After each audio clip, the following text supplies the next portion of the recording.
bouncing back. Yeah, I'm bouncing back. I keep coming back. I can't hold it back. Yeah, I'm bouncing back. It's just a mission. I do them in my sleep, no commission. I like a side quest, love opposition. With surgical precision, they make losing their tradition. Yeah, they talk and they talk, but what they say to me, I'm chewing it all, straight in my jaw, the way that it hurts you to think. I'm building a wall, 90s tall between you and me. I'm out of space, you're out of peace. It's a different game when I'm out of your league. Say you wanna love, if you wanna love, make a move, don't stop and wonder. Gotta take it out, 'cause I want it all. No, it's not more, I'll keep bouncing back. Take your gap, take a step, 'cause I've been back. Oh, just like that, I beat you in, crank up back to back. Oh, just like that, I see a dub in my future stats. Oh, I know a place you can go, the doghouse outside my massive abode. It's lovely, it's cushy, and sometimes it's cold. Now sit and watch me get this gold. Own it all, own it all. I'll bounce back. I just want it all, I just want it all. I'll go bounce back. Said you want it all, but you want it all. Said you want it all, I'll bounce back. Said you want it all, but you want it all. I can have it all if you knock me down. I'll move for the fall.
back to FNCS. It's day 2 of our Major 1 heats. I'm Frankie Ward. I am back in the hot seat.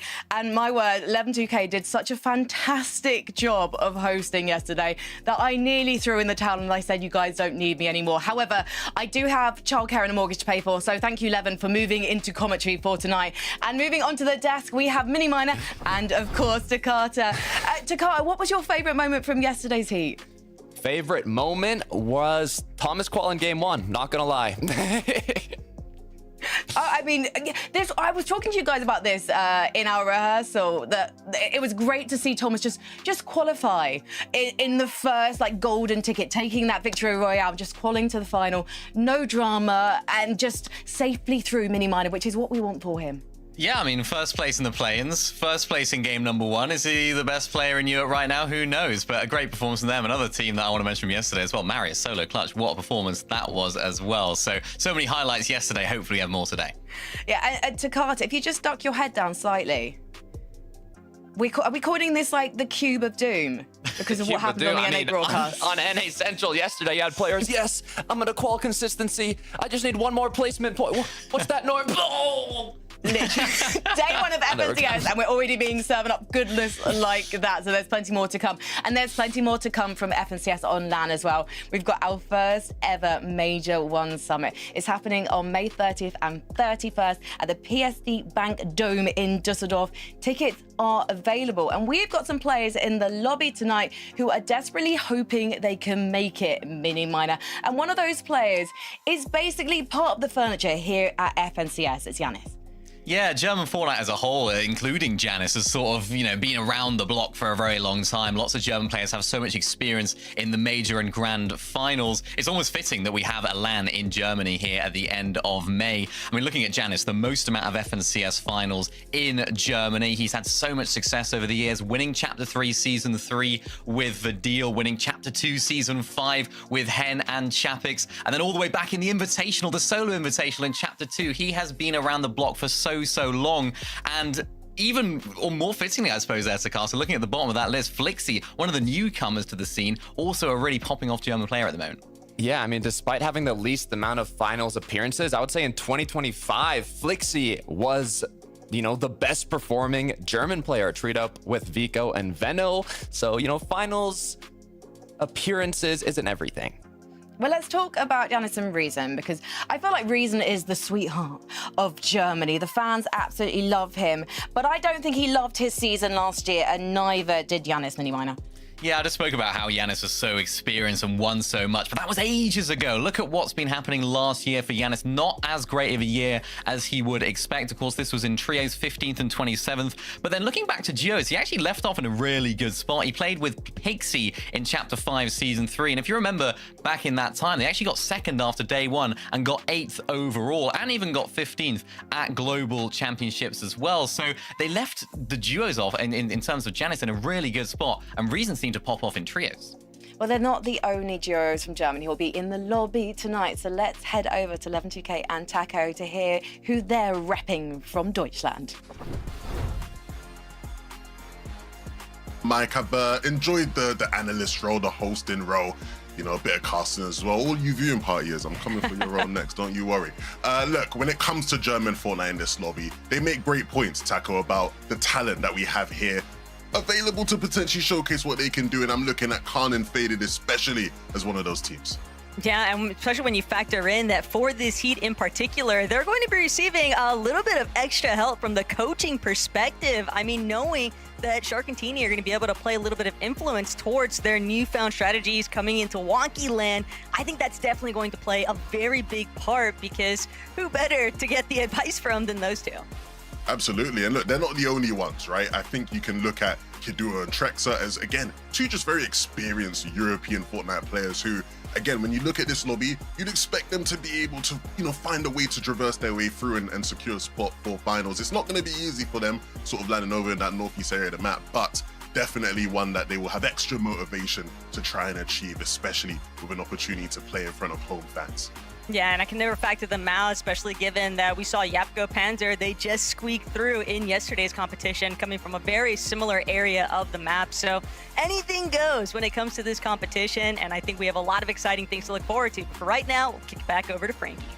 Thank you so much, guys. I could not agree more. And if you're watching this, you haven't got your tickets for the Major One Summit yet, please come and join us. We're very nice, we don't bite, and the fans are fabulous, and the players are going to be on fire. That is the Frankie Ward guarantee, if you don't mind me, 11-2K, nicking that one from you. Let's talk about Vanya and Wox, though, because I'm very excited for this duo, Takata. These are two individuals who are known to perform. They've got a great track record behind them, and they're currently uncontested at Latte Landing. Yeah, it's going to be interesting. I mean, looking back at the Div Cups this season, they got 4th week 1, 21st week 2. So I'm honestly quite curious to what their play style is looking like, Minnie. Yeah, well, of course, in this season, remember, we have a new surge sort of mechanic in the game. So it goes down to net surge, which means taking little damage is super important, as well as these new shotguns in the game. It's so easy to take so much damage. And that's why here, Takata, they're actually skipping the mid game, and they do that all starting from their drop spot at Latte Landing.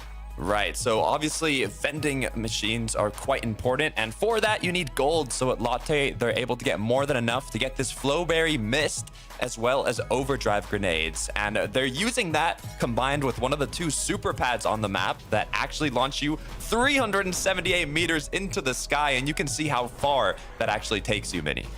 Yeah, and they were actually able to play the Storm really, really well there. So what that meant was they weren't taking damage from any other players in the area. The timing of that was super important as well. They were able to stay up in the air as the zone switches. And you can see right there highlighted that orange triangle. Look at the position that they find themselves in for that next zone. They're in the center of that next zone. All the players that need to come in will be able to come in front of them, and they can get all of that Storm Surge damage. But even more importantly, they can actually rotate before everyone else now and then look back for all of that Storm Surge damage. Look at the right side of the screen, 676 above the threshold. So this sort of strategy is something that we expect to see today, and something that's been really, really successful for them in the past. Just being able to skip that entire mid game by playing the Storm and then getting ahead of everyone else.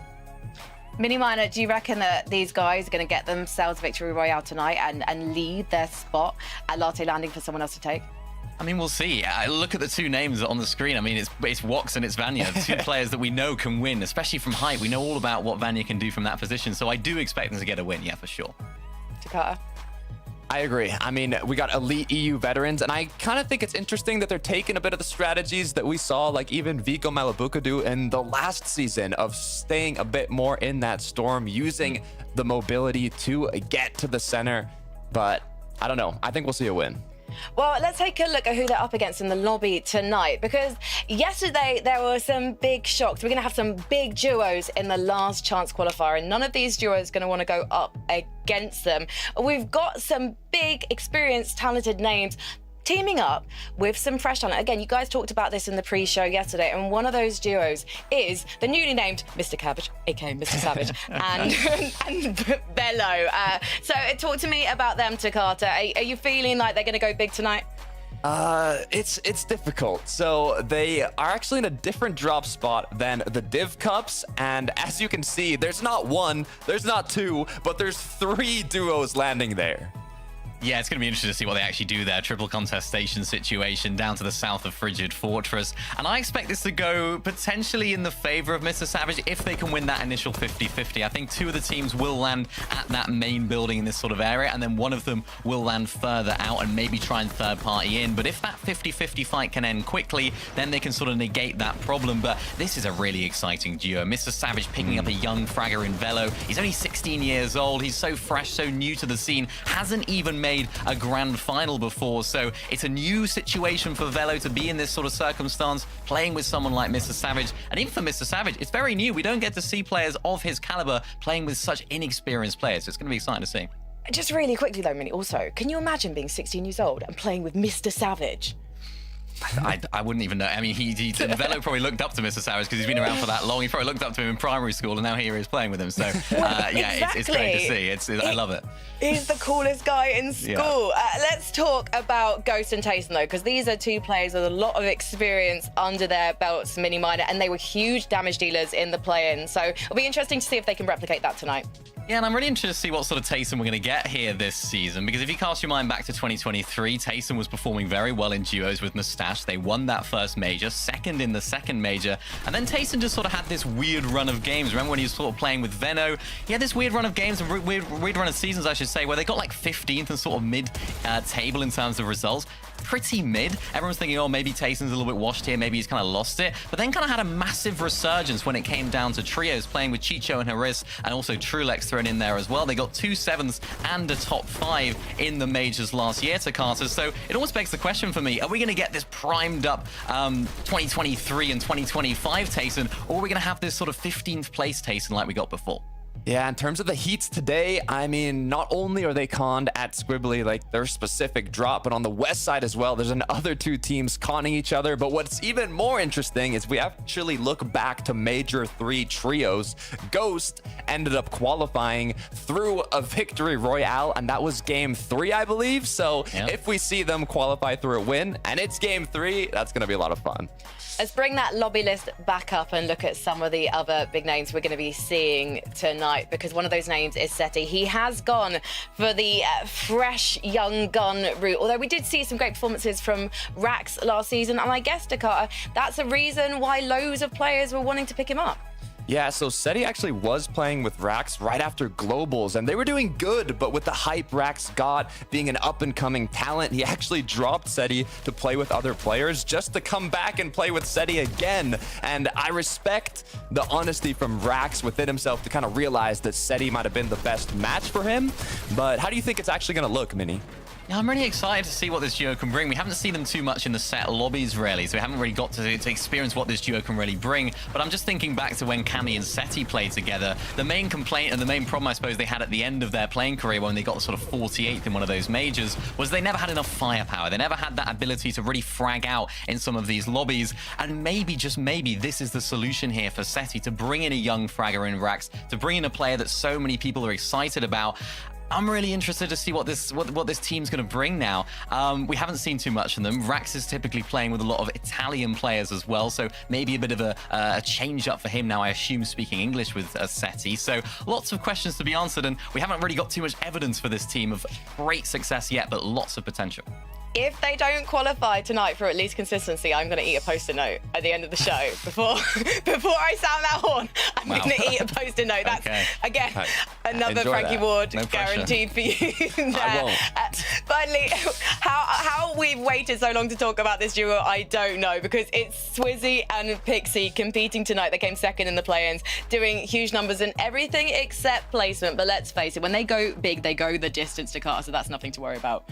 It's been such a strong story for Swizzy. I mean, he had a devastating end to 2023, not being able to compete in Globals. 2024, he had to play without his duo, but after 2 years of tragedy, not giving up, he made it to Global Championship 2025 and got that deserved trophy, Mini.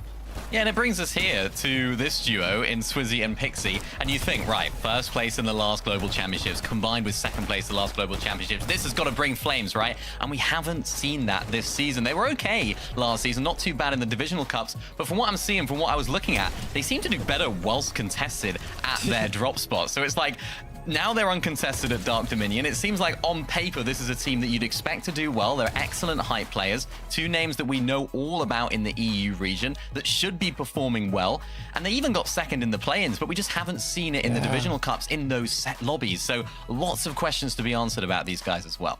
It's interesting because last season, I think they got most of their Div Cup finals. They were in the top 10, but this season, they weren't even top 20 in the first 2 Div Cups. And they have uncontested Dark Dominion. So with such a strong drop spot, I want to see them make something happen today.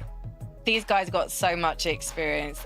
They're Lanimals. They're great online in FNCS. This isn't just Div 1 anymore. This is major #1, and I have every faith that these guys are going to be on fire tonight. Let's head over, though, to our commentary duo for game #1 of 5 tonight. It's Taco and Levin2K.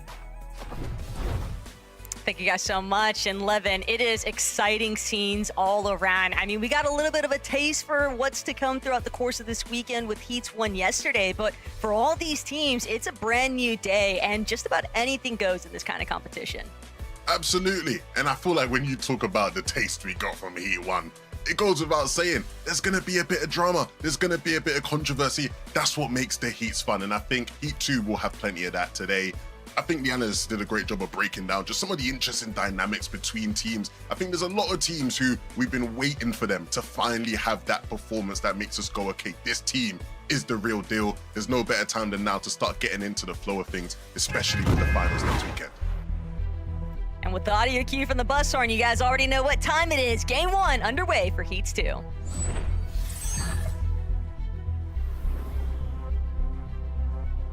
Rolling into this one very early on. The scene has somewhat been set, but the standard, I think, has very much ample opportunity to rise here today, Levin, because everybody's trying to stake their claim for that battle bus in the finals. Adapter gonna get the slide off. Go's gonna go down. It's all up to Tayson now to try and clutch this one out. And Tayson even exchanged, but he's just so hurt. He's just too low. And Adapted, he'll get the siphon off of the finish now, but it's a full wipeout here in game 1.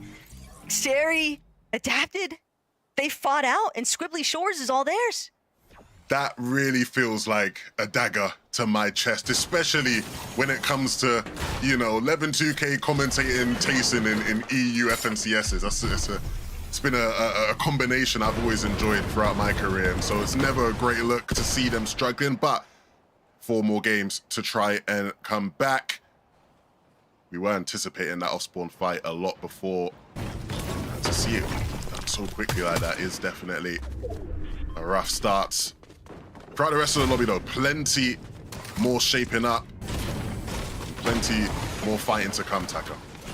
I think what also makes the fights over towards Frigid Fortress a little bit more interesting is just knowing for the teams landing here that technically speaking, with Vika Malabuka having to play through Last Chance Qualifier, there is a real opportunity for whoever might qual through today. If it's one of these teams from Frigid, they might have that all to themselves. You never know what can happen next. And so I think for Clapsy and Keel, they really want to lock in for this. It's good to see Velo and Mr. Savage already off to an active start. Velo being trusted here to be that missing piece in the puzzle to allow us all to be able to get to watch Mr. Savage back at Alan in 2026. And like you said, there's going to be plenty of action taking place here in that Frigid Fortress area. Noah Riley and Reason, one of the newer combinations. I say newer combinations, but it is a very old combination when it comes to EU history. Both players looking to try and get back to their best form. Things looking a little bit scary right now for Savage fans. They are much lower in the HP department than what they would like to be, and that's going to force them to kind of come to a little bit of a pause now before they choose to redirect. But scenes are shifting elsewhere across the map. Misha and Cora. Misha having already witnessed teeny success in yesterday's competition. I mean, former teammates, but now they were not expecting this from Ghosty and Glove, but the lurk has been a total whiff out. Those kinds of shots you need to connect, and now the opportunity, it's just been completely spoiled. Cora and Misha, they'll have plenty of chance to recover here. Yeah, best case scenario for them to get out unscathed. Again, when you're looking for lurk plays like that, ultimately, you know, you're relying on your element of surprise, but it means nothing if you can't really connect. And so, a learning lesson there. Kira and Apple, not as hectic of an early game for them here at Four Fields. Wouldn't expect the Four Fields to be all that bumping either. They do have it uncontested, but it's nice to see it as a legendary drop because, as you know, a little bit of a buff comes into play whenever the legendary POI is chosen in a round. And so for Kiro and Apple, want to see how they actually translate this later on. Yeah, I think the key thing is, again, when you're a team like them with as much experience as they have, you want to be in and out of the heat stage as quickly as possible, right? Make the games count where you get the favorable zones, you get the favorable loot, and leave it to the rest of the lobby to deal with whatever comes next. Vanya and Wox, a team who I think will be wishing that they would have had a better start to the year. When you look at how competition has been for them throughout divisional cups, it's not been as successful. Things have started to improve as we headed into the season. And I think now the biggest test they would have faced together as a duo. They're not the only ones, though, that I think are really trying to sort of prove themselves after a bit of a shaky start. One thing that does make me relatively optimistic, though, for Seti and Rax, who have been in a rather similar position, is the fact of knowing that Rax has known internet issues leading all throughout the offseason and the divisional cups that he experienced. I mean, he was quite literally streaming from a hotspot, right? So I do believe that word on the streets is that Rax has gotten a little bit more of a stabilized internet situation, which I think could bode relatively well for him and Seti in today's competition. Absolutely. I mean, again, the games are finite. We only have the 5, and so you don't want to be in a situation where maybe you have 1 or 2 that you aren't at your optimal performance level for whatever the reason. And while we have, I think, you know, a little bit of, I don't want to call it hesitancy, but clearly the lobby is still trying to sort itself out in terms of teams that didn't go for those immediate 50-50 off-spawn contestations, but drawing things back to, you know, seeing the early departure of Tayson and Ghost, knowing that that duo is now willing to take the immediate 50-50. How do you think that kind of changes their game plan moving forward? Well, I think ultimately, you know, they've had a lot of off-spawn fights this season, right? And so it comes down to trusting in the preparation you've done. And at the end of the day, they would have came into the day believing they are the better off-spawn players. And so you just have to go through and show that in that next game, whether that be through better drops, you know, looking for a quicker pinch when it comes down to it. I think ultimately, you know, they got beaten out down to just, again, out-dropped, better loot. Those things happen. Don't rip up the game plan just because it failed in maybe 1 or 2 games. You have to stick to what you've prepared. Kaduo and Trexo, we obviously big these guys up as a potential sort of German-speaking team who German fans could be looking to maybe be a source of joy for them at the Dusseldorf Summit Major. Yeah, I would imagine that the Amar watch parties are definitely going to be showing a whole lot of support towards some of these German duos that are competing here today. But a handful of teams checking back in on them. Dora and Exercito, they seem like they're fully aware of the fact that they've got Glub and Gosi just ahead of them, but it doesn't seem like they're all that interested in a fight just yet. I mean, with the way that Net Search now plays a part here, Levin, the big interest for all of these duos is obviously you get your tags, but you don't receive any in response. And when you're already sitting 368 damage above the threshold, you don't really need to compromise yourself with any sort of overpeaking. They can still just look to prioritize their rotations, but you've got to keep an open eye back. Surge Tower is still popping off in the distance. And 1 tag's not going to be too much to deter Dora just yet, but it's still enough that you kind of need to keep yourself wary of your surroundings. Yeah, ultimately, these guys understand the advantage they have, and so it's about keeping it. You want to play the safe game. If you have to invest in materials to sort of avoid congestion at times, you will do it. And so it's nice to see them get out of that situation. Not completely unscathed, but not too bad for wear. Machak and Prahawa also just steadily trying to work their way into this next edge of zone, but teams that are already based up on elevation definitely making their presence known. Gonzo did a great job there. Yeah, it's easier for these guys, right? Going through the forest, you have a lot more natural cover to help you out. They're able to follow the ravine here and move in. And you can see how aware they are of where the bases are, right? And so they definitely have that route prepped and planned to be able to get into the zone and avoid some of those teams that made it in earlier. A little bit of a look back. Vanya and Wox, well, this is one way to establish Surge, that's for sure. Triggs just an absolute wrong time to try and disembark from height, but Zyron also getting pieced up along the way. And Vanya walks, definitely feeling really good about their current situation, Levin, especially with the way that the zone has started pulling more towards their favor and knowing that they have those eliminations online. Yeah, look, Trix made probably quite a big mistake there, testing Vanya's straight line aim. One of the players who, again, for so many years in EU has showcased his ability to hit shots like that with ease. Think back to the days with him and Swizzy when they won their FNCS, and it was Swizzy with the Mythic AR, and at times I would have thought maybe Vanya would have taken it with how good he can be in situations like that, showcasing it here in this lobby. And speaking of Swizzy, it's almost like the observers are just tapped in with me right now, man. Oh my God, it feels good to be back. Swizzy and Pixie sitting in a nice spot here, based up, not much to do, but that's a good thing for them at this point in the game. Yeah, sometimes it is best to just play a little bit more patiently, especially when you are in such a strong elevated position. They know that they have the ability to cut off some of these teams that are going to be pushing in more from that northwest side of things. So Kaiser's Gonzo, one of those duos that's definitely going to have to be very cautious with how they proceed. But Callum, Avalo caught up for a moment here. They're not the only ones. Have to imagine that some of these teams still lingering around Battlewood Boulevard, likely struggling for Surge themselves. Yeah, I mean, we've obviously seen such a big evolution in Storm play over the years, and especially in recent seasons. We've just come from a season where there was plenty of people actively trying to play in Storm, and so it's become a much more viable strategy, one that more players are looking to execute on. But like you said, a lot of those players will be in situations where they are actually struggling for Surge, and so maybe not better off being in the Storm at the moment.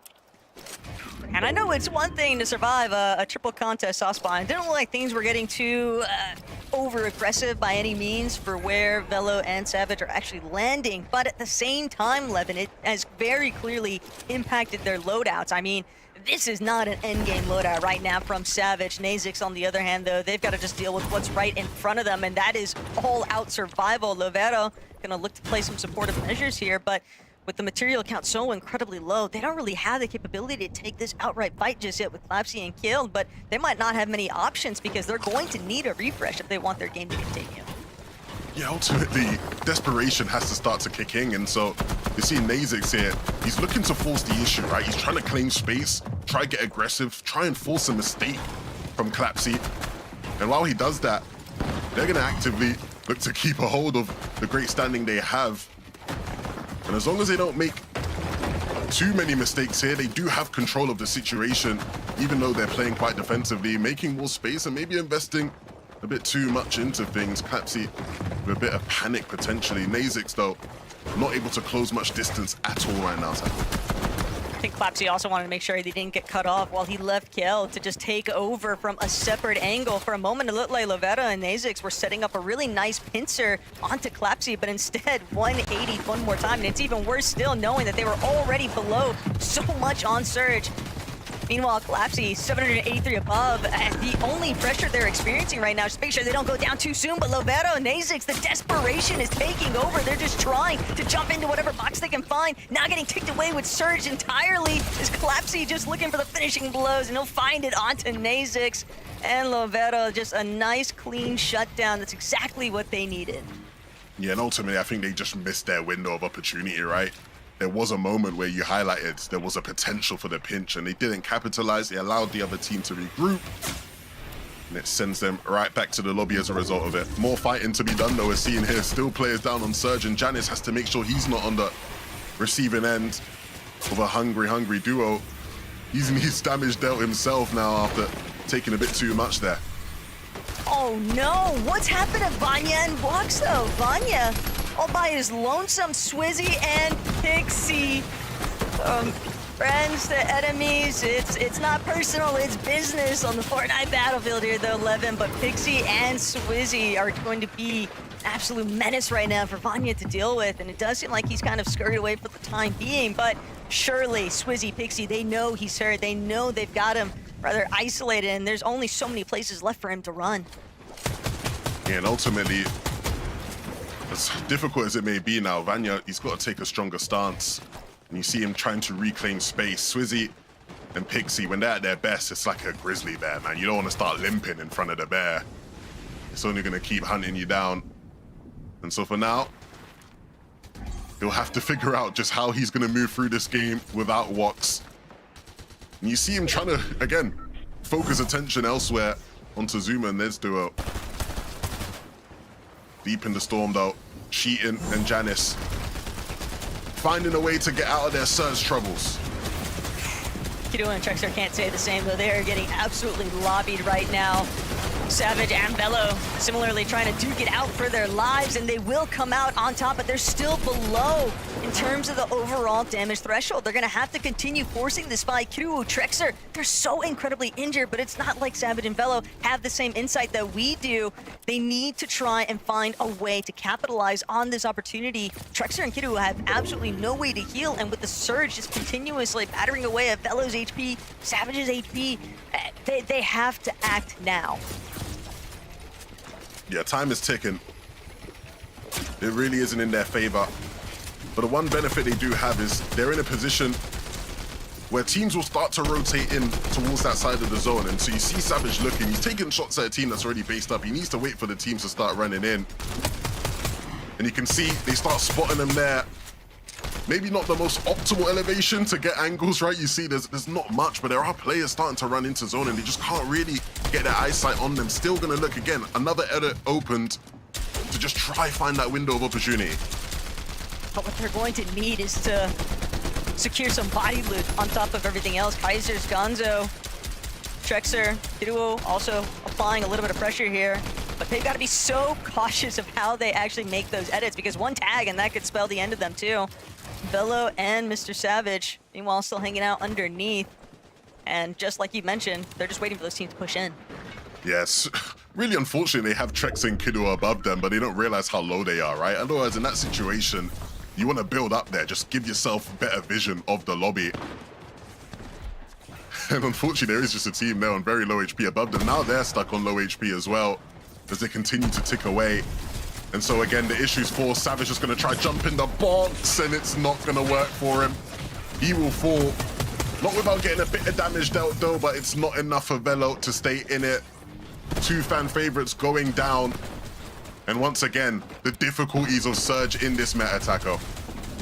No one is really giving any sort of wiggle room either. Trexer and Kido, they've realized though that this is their time to begin trying to elevate themselves too.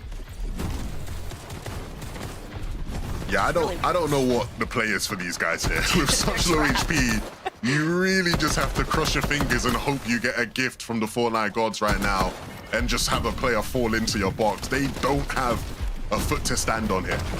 Oh my goodness, help they're gonna go for the pickaxe plate. He's trying to do what he can, but the Trexer, he might even be better off coming off of the revive if he's actually successful. Have more HP than what he was working with originally, but this is absolute worst case scenario right now for Trexer and Kido. Every single step they make could just very well be their last, but no, O'Reilly, a couple of tags, and he sent his way. Kido still on only 5 HP. Trexer down to his last 14 builds, and finally the rest of the lobby starting to look back at some of these late arrivals into zone, and Trexer, Kido, they can't stand the heat. They will finally hit the end of lobby 1. Yeah, and I think that one went just how most people would have expected it to. Reason. All right, Reason. You still got it. Can't ever really count Reason out. He always finds a way. Like to believe, it's just as Vanya, 392 above, which is relatively impressive, given the last time we saw him was kind of sandwiched between several different duos, but he still managed to squeeze away from Swizzy and Pixie here. More insights though as to what's taking place elsewhere. Jew and Country, great refresh there, but whether or not they'll be able to actually pick up the materials, that's another case entirely. It seems like it's so difficult for teams to actually collect the goodies off of these eliminations whenever the lobby starts to get so congested and falling into itself. Yeah, this is a really interesting situation. You see the timing Cheating and Janice are looking for, right? Waiting for those players to rotate ahead so they can continue to just build on these elevated layers. Looking in their zone right now, looking comfortable. No O'Reilly and Reason. We've already seen them try and get active, try capitalize on some of these players rotating in. And it looks like he'll be successful there. No O'Reilly and Reason gonna continue to be a threat to this lobby. Jew and Country though, holding down middle ground temporarily, but they do not have a whole lot of HP. They're going to need to force a fight. They need a refresh of some sort. Cheatin and Giannis, though, on the high ground, but they'll send themselves straight towards front side of zone, but they've managed to at least take over a little bit of an elevated position. Vanya underneath, though, just fighting for his life. Doesn't realize that his back wall is getting pressured, and now big shot onto Faded. That's going to be a huge lifeline here now for Vanya if he can actually collect on it. The Siphon going to tick through, but just taken out the moment that he makes his move forward. And it's going to leave Drew in a similar spot to what we saw with Vanya. Looking to solo clutch, breaking his way through the builds, and hoping he can just find someone in a worse position than him, and he will. And that will be one. The rollaway gives him an extra tick in the storm, but he'll be able to get the Siphon and move his way towards the front side. And he has to hope now that he can continue to hit shots like that one. Just seems like Swizzy and Pixie's full-on intentions are to just take advantage of these teams rolling through the low ground. Everybody just so low on builds. That's going to be another elimination. Fourth for Swizzy in this lobby, trying to make his way forward from the backside of zone, but they seem content for the time being, at least. Unfortunately, that Siphon doesn't come into play. Didn't take the tick from Storm in time, so now to catapult himself forward. Overhead, Werix, Dandapuzo, never had a chance to see it coming, but Swizzy, he's just too low. He's gonna have to drop to ultimate low. Is able to reunite with Pixie, but they are in a very tough position here, Levin. They're gonna have to strengthen up if they're gonna be able to face off against Werix and Dandapuzo up on height. These two teams feel like the strongest in the lobby right now, and it's everybody in between trying to change their fate.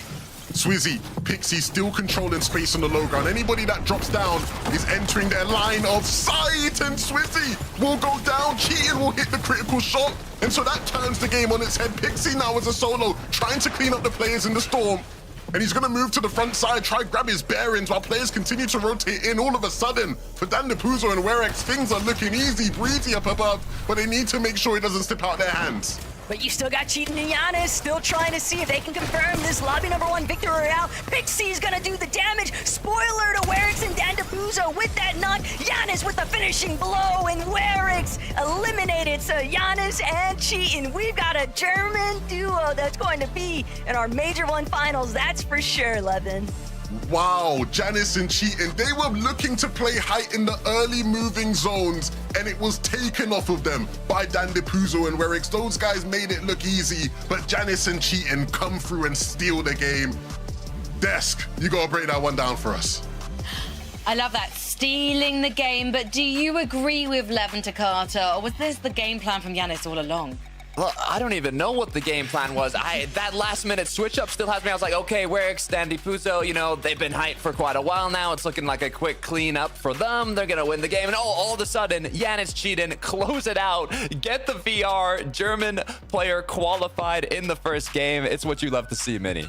Yeah, we spoke about them at the beginning of the show, didn't we? We spoke about how Giannis in particular hasn't necessarily had the greatest performances as of late, particularly in 2025 when it came down to trios. Left off in a really good spot in duos, picking up where he left off here as well with a great performance here in game #1, soaring straight to the major finals. I mean, what I really like about the way that these guys play this was, yes, they tried to go for height in that 9th zone. We saw Swizzy there on 2nd height as well, but it's very easy in that moment to get tunnel visioned on trying to play height, trying to stay up there for as long as possible. But they shockwave down, they made their move, and they went down and they stuck together whilst doing so. It's so difficult to do that without just trying to hold on to height. And when they got down there to Carter, they absolutely fragged out.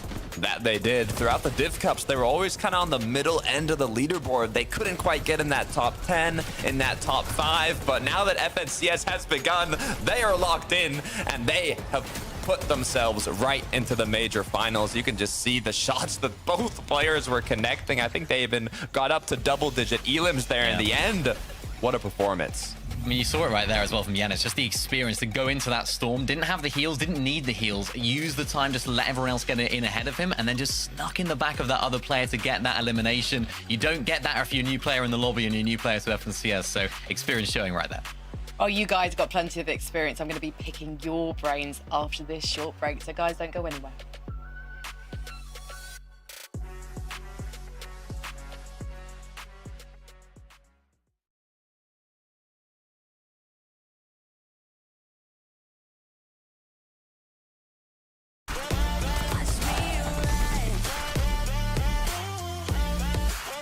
Watch me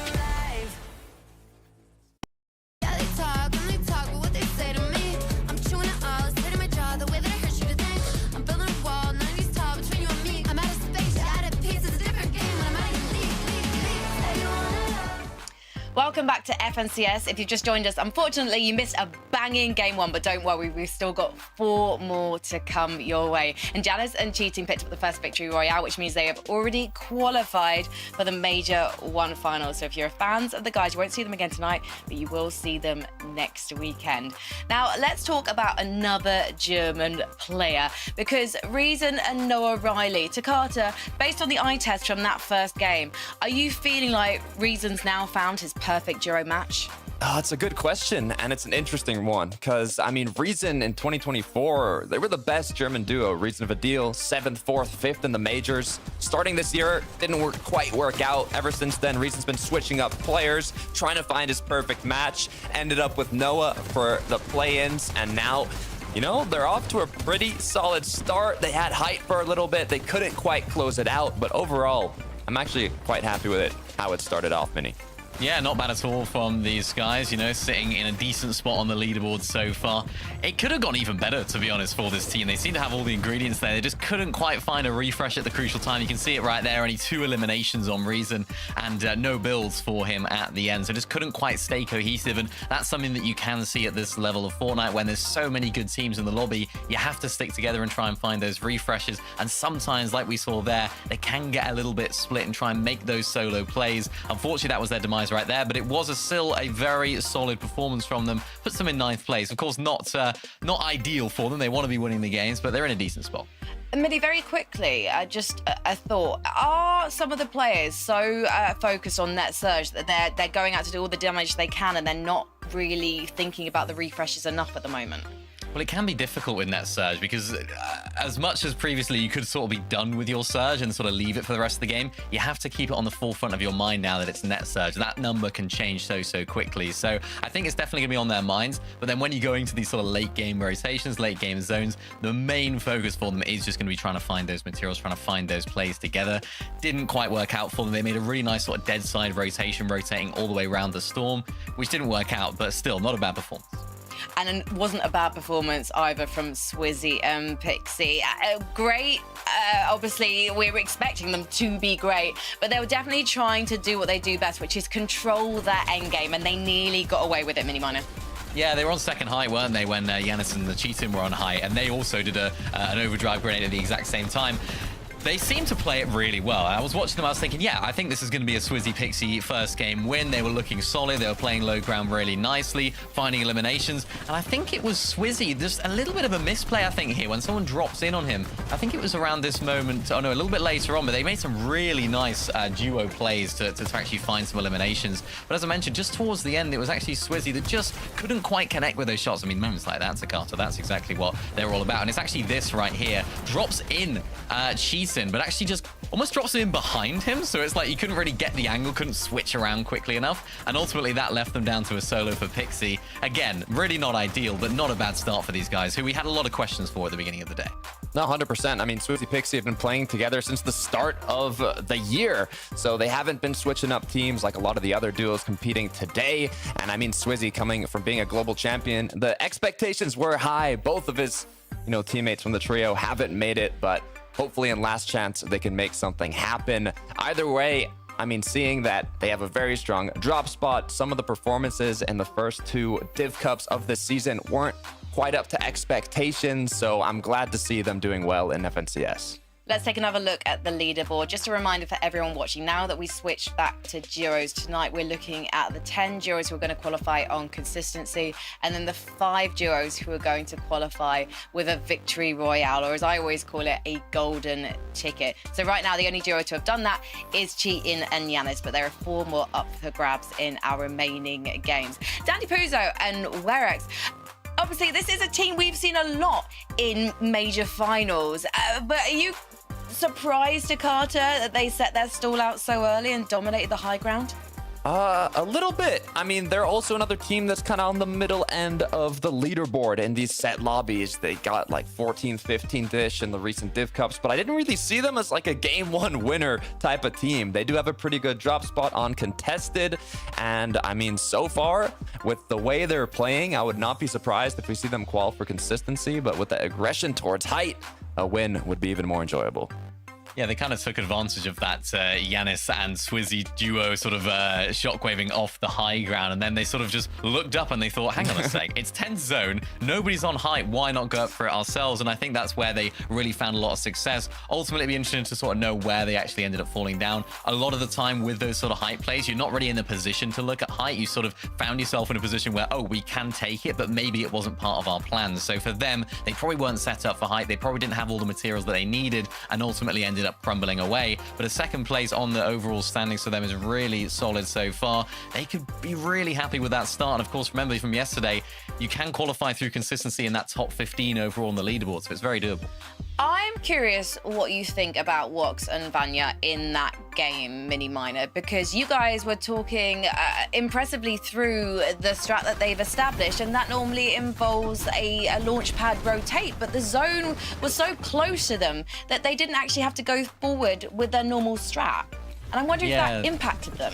Yeah, the earlier zone was playing a little bit more north than what that strat would really account for, so they didn't need to do it, really, and they actually found some really nice surge early on. Ultimately, it was that mid-game fight where we lost at Wox at that point where it left Vanya for a solo clutch. Those are the sort of situations that historically you think about Vanya, you think he's going to just go on and win the game. That's the sort of thing he does, but couldn't quite find it there. Well, he still managed to clutch through a couple of zones to get them within qualification. Remember, we're looking at the top 15 tonight, but can they stay there and hopefully make it on to page 1? Let's head over to 11-2K and Taco to get on with game number 2. Well, Frankie, there's a couple things I am pretty sure we're going to continue to see. We're going to continue to see clutching. We're going to continue to see big fragging moments. We're going to continue to see height being thrown back and forth between multiple different teams here. Taco, that first game was a great taste for what this heat has to offer. Yeah, we kind of got a little bit of everything. We saw great instances of height retakes trying to be attempted. We saw height get held, but I love when you see the effective measures coming from the low ground, because you would anticipate that so many teams, it might be a little bit more scuffed, but no one is giving up by any means. It doesn't matter what they're working with down in the dirt or way up above. Everyone's trying to make it happen. Absolutely, and I think one of the biggest things I'll be interested in this first game is how do people bounce back from their off-spawn troubles? We don't have to wait long to find out. Game number 2 starts now.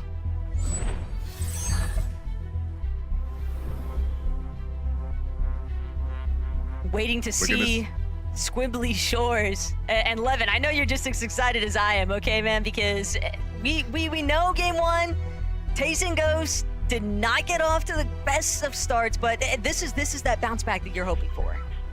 Absolutely.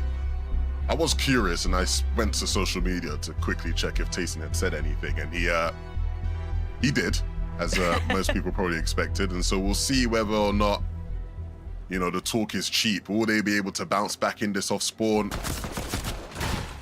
And right now, looking a bit shaky. I don't think they will, Taco. It is determined that they are not going to be participating in game 2. But now this kind of shifts things, right? Because you're headed into match number 3. You have no points, so the consistency element becomes a problem, and they're not the only team that has to worry about it either, with Savage being taken out. Velo gonna be sent running, and Velo, he might be able to form just enough materials to cover for Mr. Savage, but no, not being given the chance. Just 2 separate angles, picking him apart. Velo nearly pulling it off, though. The response onto Masters, but it's just not enough. They've also been taken out of this lobby. Some big favorites, no longer participants. This is looking bad. It feels like any veteran EU player right now, the new young guns are coming for you. You know, you gotta hide.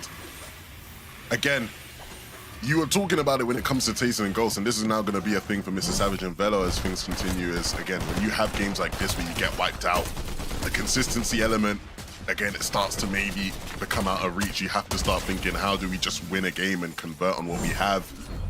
And that extra bit of pressure, not everybody can handle that, Taco. I think we've learned that over the years here in competitive Fortnite. For sure. And I mean, I even draw back to that circumstance that Minnie had kind of highlighted earlier on the pre-show with, like, you know, instances of like Marius going for the solo clutch, finding the victory royales. And I do think that it is important for players to, you know, not lose heart. And I think that some of these experienced veterans, you know, they've definitely, it's not their first walk around the block, right? So they'll have opportunities, but it's about seizing them in the moment. And that's where it becomes really difficult. No, you're right. It's not their first time. Usually when I do something 25 times, I eventually become decent at it, you know? So I'd like to think the same for these guys. This drill just trying to buy whatever time he can, but almost like a delaying of the inevitable here. Pretty concise fight taking place deep southeast of the map. Marufka, probably feeling pretty good though by getting those couple of eliminations. They've got the means to recover their HP along the way, but still have a little bit of work before they're going to be able to find themselves in a more cemented position in this lobby.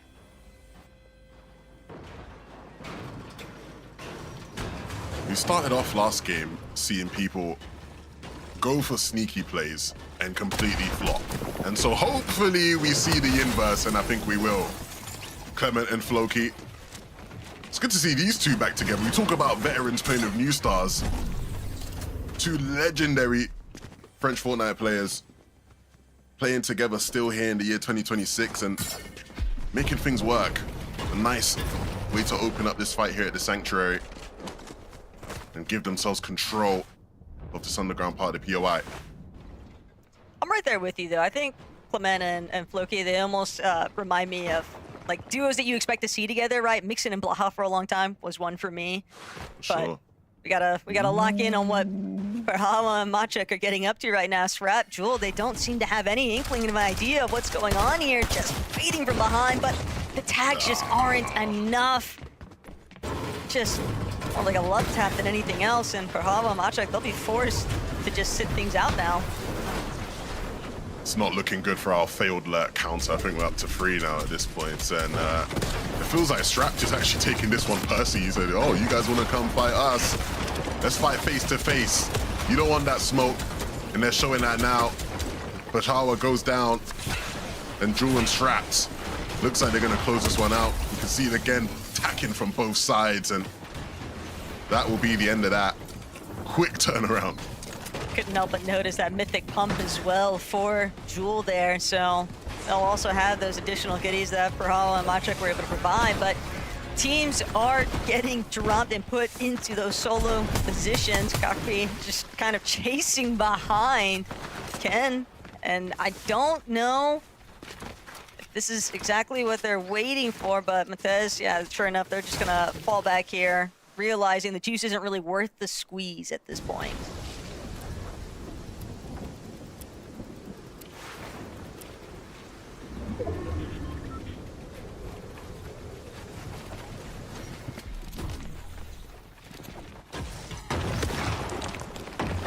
Frigid Fortress. Still heating up though. Geld and Collapsy, they had a good amount of success in the last lobby, but they've got to make sure that they keep the ball rolling with this one. Yeah, a bit of a rematch from the last game, and one that you could say is a bit more on even footing, right? When we saw Nazix look to take this fight before, they were just playing into Clapsy and Keld's hands. They had every advantage when it came to positioning, when it came to just the timing, HP, the amount of builds they had, and it looks like when both teams are on a bit more even footing, it isn't the same outcome just yet. I'm sure we'll continue to see those guys bump head throughout the rest of this game.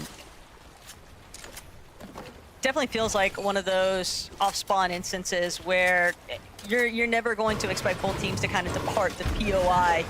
At least one fight is going to have to determine it every single time, because I just don't see a world where they can coexist. And, you know, sometimes teams will choose to split things, but it doesn't look like either of them are interested in that. And I don't blame them.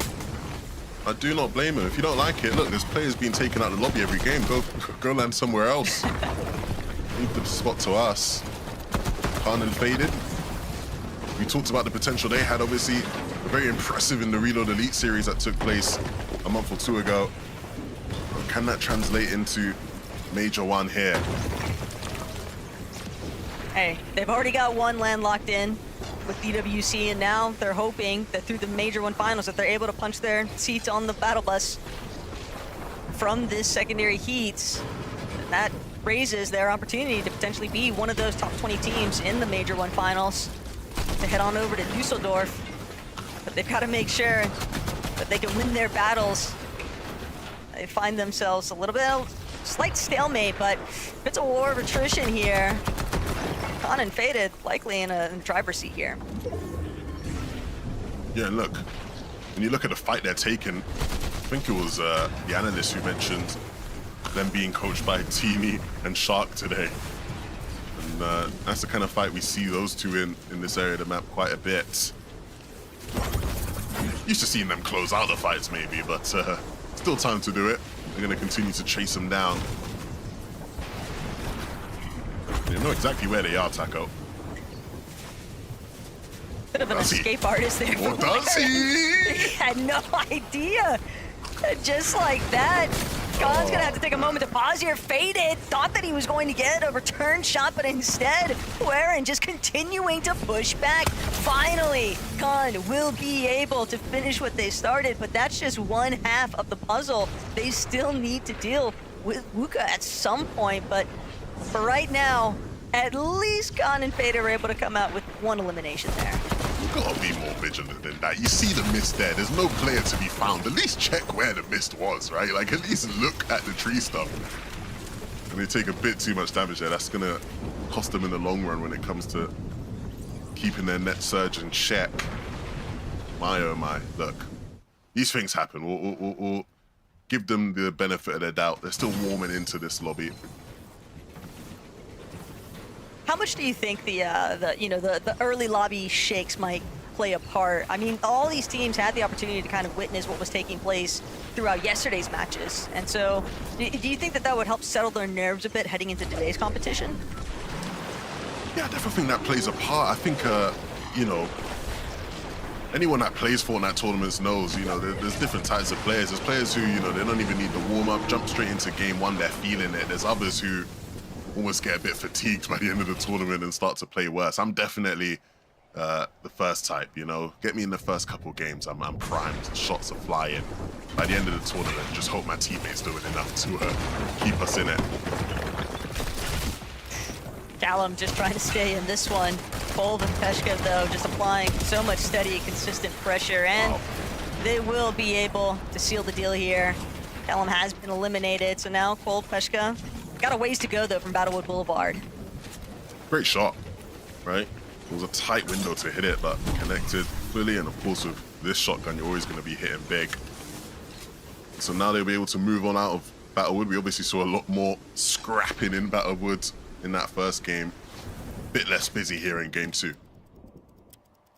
Seems like some teams are also just coming to more concise conclusions as well. Clement, Floki, though. Another team sort of trying to possibly take over their position here at New Sanctuary, but Clement a little bit more preoccupied with trying to keep tabs on where Kielva is actually moving through. This could be a great opportunity to try and get some additional surge damage, but when you're already sitting at 737 above the threshold, you're not feeling too pressed about finding those extra tags. I think the key thing for these guys is, again, it's just they understand their opponent is weakened, right? And so, you know, it's a solo lurking about somewhere. And so you're going to try and play for it, especially because the latter of the situation means you might get shot in the back. So they'll be patient. Can't afford to be too slow here. There is that team beneath them. Clement will be aware, see the footsteps lurking about. Not only that, but I'd imagine that Clement and Floki would probably want to retake over that control of the vending machines too, because it does just give them better opportunity to kind of sit things out in Storm without having to worry about those later rotations. Clapsy, though, failed lurk. Does that count as a failed lurk number 4 if you're just spotted by somebody else entirely? Yeah, we're adding that to the list. Put that one on the counter. That is a tough pill to swallow, though, for Clapsy and Kale there. I think that they may have been relatively successful otherwise, but it's Specs and Mirus still under a little bit of duress here. Splapsy, his cover's already been blown. He's 498 below on Surge, so he doesn't have a choice. He's going to have to get active because they don't have the heals to work with to try and deal with both the Surge tags and the lobby pressure. You don't want to have to use everything at your disposal just to survive these Surge tags, essentially. So they need to find a way in where Mirus and Specs are located. And Mirus and Specs are playing that really well, right? They know this team's desperate for Surge. Don't allow them to get a pinch. Don't allow them to isolate a 1v1 or a 2v1. And so both of them staying in the same box, holding both of the players off from the same angle. And again, it just leaves these guys in the exact same position, in even a worse position now. And ultimately, the next time around, they decide to try and force the fight. It's going to just be an even better setup for Mirus to try and capitalize. And so, really well played from those two.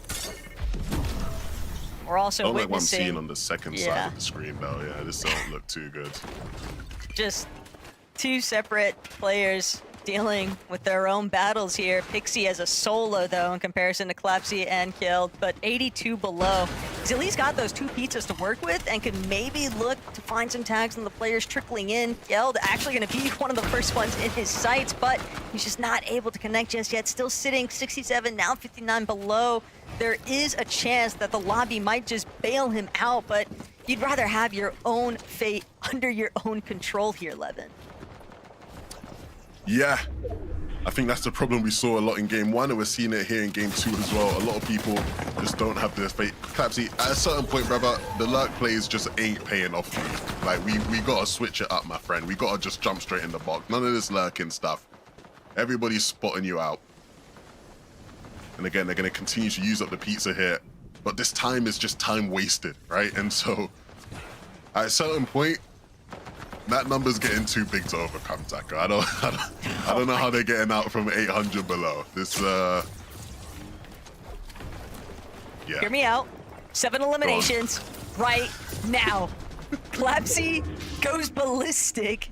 But no, realistically, I think Pixie's got the best opportunities, still sitting 79 below, gets some damage, but also takes him in return. But now this is where Pixie can go nuclear, finds one, finds 2 eliminations, and that is going to be his bailout, but he's still just sitting 22 above, and because he has to heal, he doesn't get the chance to actually take more shots towards teams rotating elsewhere. But Clapsy, I mean, he tried to be the hero, and instead it just turns completely 180 there for Clapsy and Killed. Yeah, Pixie does well there to hold his nerve when both players are running at you from 2 different sides. Unfortunately, just took a bit too much damage there to the burst SMG. There's not really much you can do when you're holding on like that. But again, it'll keep him ticking just above. A better situation than what Dan DePuzzo's in. What is going on? All of our game one best players, it feels like they're all struggling here. It's not illegal, guys, to have 2 good games in a row. Dan DePuzzo is a solo. Again, this doesn't look like a game we're going to see them soaring in the skies on height. And so we'll see what you can make of it as a solo. Clutching up points now will be good for them as far as consistency goes if you can continue to stay in it. At this point, Ghosty and Glove, they might have the best opportunity here to just get some additional shots, kind of control what's taking place on these low ground tiers. But Dan DePuzzo trying to cut off a player, doesn't actually get to fully catch them out though. Instead, he will be dropped. And so many individual plays being made though by some of these solos. There's now teams, they are beginning to drop like flies. The way that the zone is pulling and some of the shifting elevation, it's just enough for players to be getting caught out basically on some of these rotates. Walks and Vanya, on the other hand though, 225 above, it's not the highest, but they're still in a much better position than the rest of the lobby, and they're gonna immediately try to take over front side. Slightly elevated here too, so this is prime opportunity to strike and start looking back, getting some additional damage in.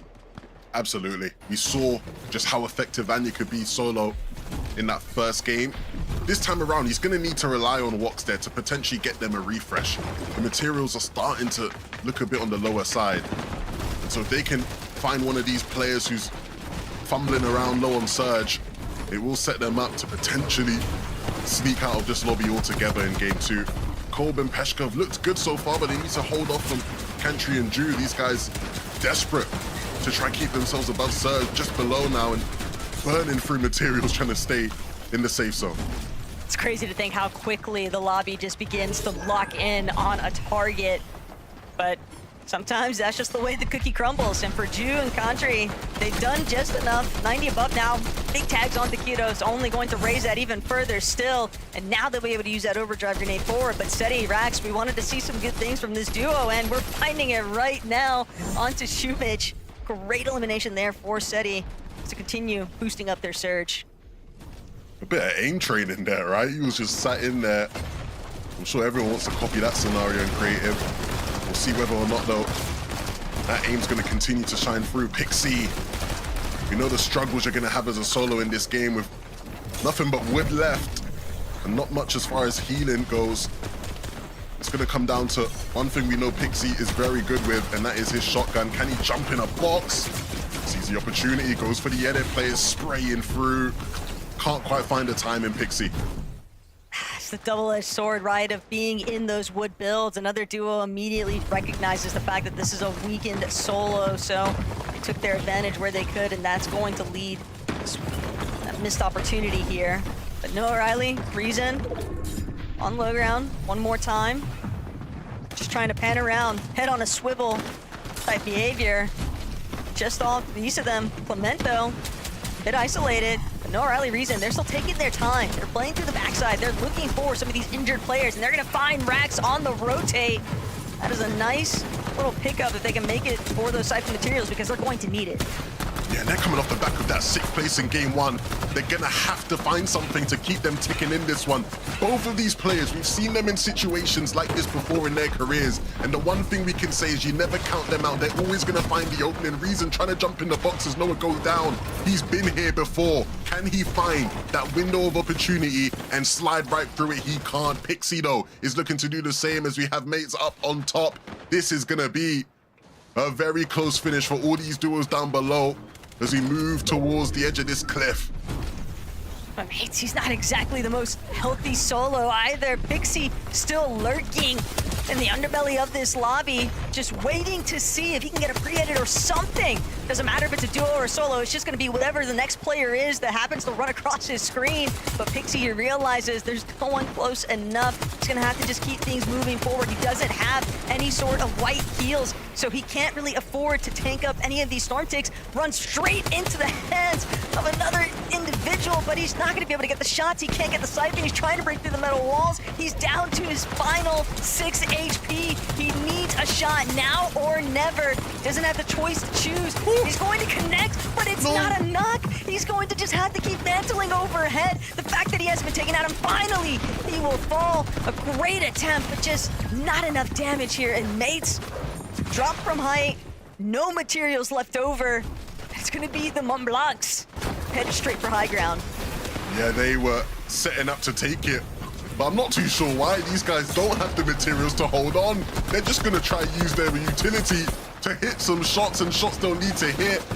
Scary and Sayas, they're looking to take their claim, but they also don't have the materials to hold on. Everybody in this lobby has to rely on just their aim and their shotguns to try and connect. Scary will finally pick up a siphon that will give him enough to continue to just hold on here and give themselves a second to heal.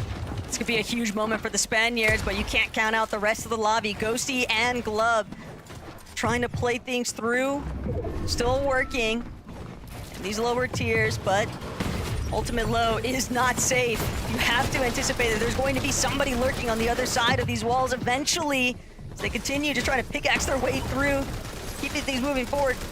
A little bit of a bailout there for Ghosty as he finds some scattered material, but Scary with another elimination on the high ground. That might just be enough. The HP refresh, Saya's gonna send himself backwards though. The overdrive grenade, maybe not his direction intention, but Ghosty and Glub, it is a 2v2 out outright affair here. Glub, Ghosty from low. One build left. Scary and Ciaz, they can taste it. They can see the victory royale in the finish, but they need to close out. They have to do this for their own country representation. Scary gonna send themselves up. Ghosty and Glub still underneath, just waiting. They've got no materials left. It is going to come down to the aim trainer. Finally, Saya is gonna get some shots. Glub will be knocked. One more left to play, and the Spanish have done it. Saya's and Scary Sean, welcome to the Major 1 Grand Finals. What a finish for the Spaniards. You said it yourself. They were in the prime position and it was just about the execution, which they perfected. A great win for this duo, and a duo that many people will have to watch out for and keep them on your radar. What a second game for this team. They take the height and they do it in style. Back to their desk to break that one all down.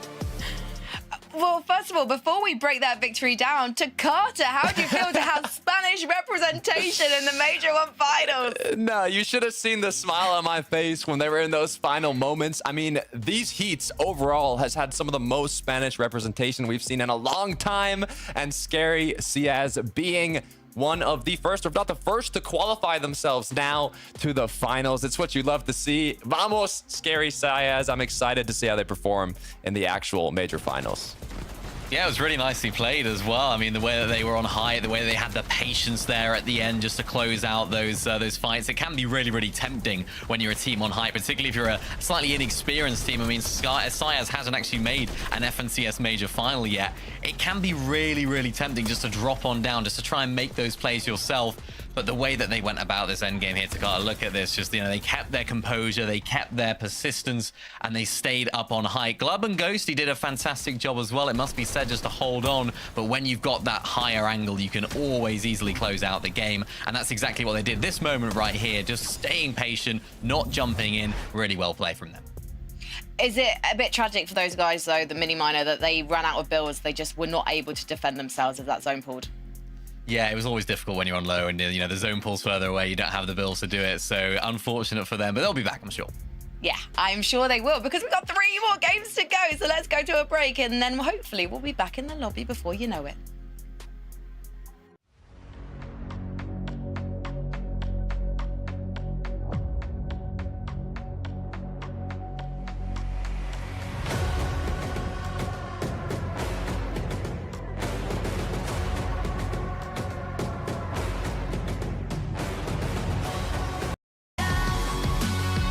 I'm bouncing back now.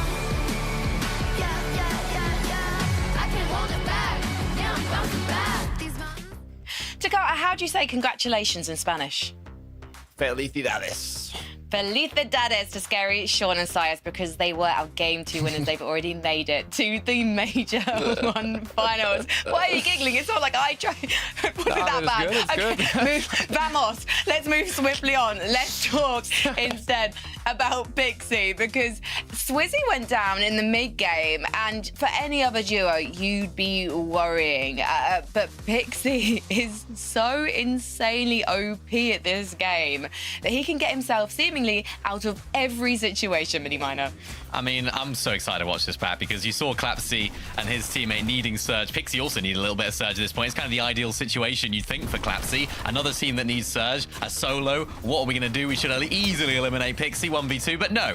Pixie hits the 1v2, and this was unbelievable. That shot with the Chaos Reloader, the first one, the body shot was unreal. And then Takasa finding the second in the end game then, absolutely popping off. We were in the back. We were sort of like going crazy because he just kept staying alive despite all the odds, and he was just so consistent here. Yeah, disgusting in the best way possible. I mean, I'm nothing against Swizzy, but he went down incredibly early, and Pixie just somehow, before that endgame even started, clutched all the way up to that top 8. It's what you love to see. And I think it's something that we were, sorry, I mean, we were speaking about it at the beginning of the day, and we were saying, you know, we have a few questions about these guys. How are they going to do whilst uncontested? And realistically, in this sort of lobby, just the quality of individual that both of those players have in this team, we should have expected them to be making those solo clutches breezing through, because that's what they're doing right now. And even in that last game, we saw them on low ground, a little bit messy. Even when the game's not perfect for them, they're still finding ways to make it work. I think we always focus, understandably, on the fact that Swizzy is a global champion, but Pixie literally came second and is so known for picking up victory royales on LAN. So offline, online, I should say, this should all be a cakewalk for him. So we'll see more from them, I'm sure. But looking at page 2 of the standings, remember, number 15, that is the cutoff. Shocking to see Wox and Vanya there at the moment. We still do have 3 games to go. And Ghosty and Glub in that last endgame to Carter, holding on, controlling that low ground, despite the fact that they knew that they were running out of builds. Yeah, this is an interesting one. We talked about the EU Legends. This is more newer duo, and they did get second place, but they're also contesting another 2 duos off spawn. One of them you might know, Mr. Savage and Velo. So it's a rough early game for this team. You can tell from the first match they had, they ended up going down in 39th place. But once they made it past that early game, they actually got the nice second place finish, 3 eliminations. So I'm curious to see how this is going to go moving forward. Are they going to maybe play a little less aggressive in that triple con early game, or are they just going to continue with it and hope they get another big game? Yeah, I was actually looking back, and it looks like they've actually switched up the drop spot, so they're sort of landing more towards the south side of the map now, so hopefully that's actually going to help them in their pursuit of actually qualifying here. Both of them haven't made a major final before either, so huge moments for them. We can't get too ahead of ourselves here. Of course, they would have liked to have won the game. Realistically, that's their best chance of getting through here because of their inexperience, but maybe they can prove us wrong here and keep performing well, because if they do end up going back to that triple con situation, probably not going to work out for them. A duo that we can probably safely say is underperforming to our expectations right now is Wox and Vanya. We just saw they're in 15th place on the leaderboard. So Carter, have we got any clues as to why things aren't going their way yet? Why are they so uncomfortable? It's interesting because they're being very consistent at getting 15th, back-to-back 15th places, 2-3 eliminations. I mean, it's interesting. Week 1 of the Div Cups, they got 4th, but then it was kind of downhill after that. I mean, the zone was a bit far from them, but game 1, it was incredibly close. I'm wondering if it's kind of like a surge issue, if it's a chem issue, but I mean, we should have a bit higher, you know, placements coming through from these teams. The expectations are there, Mini. I don't know. Yeah, I mean, it's funny. After game 1, we were sort of thinking, you know, maybe the zone pull too close for them. They couldn't do that long rotate that we broke down at the beginning of the day.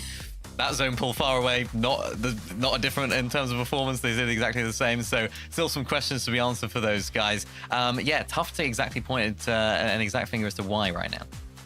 I just looked down at my desk and I was suddenly reminded that we've basically not seen Seti and Rax, and I am looking more at these and going, do Post-it notes work well with condiments? Should I be serving this up to myself with a side of mayonnaise at the end of the show to Carter? What's going on?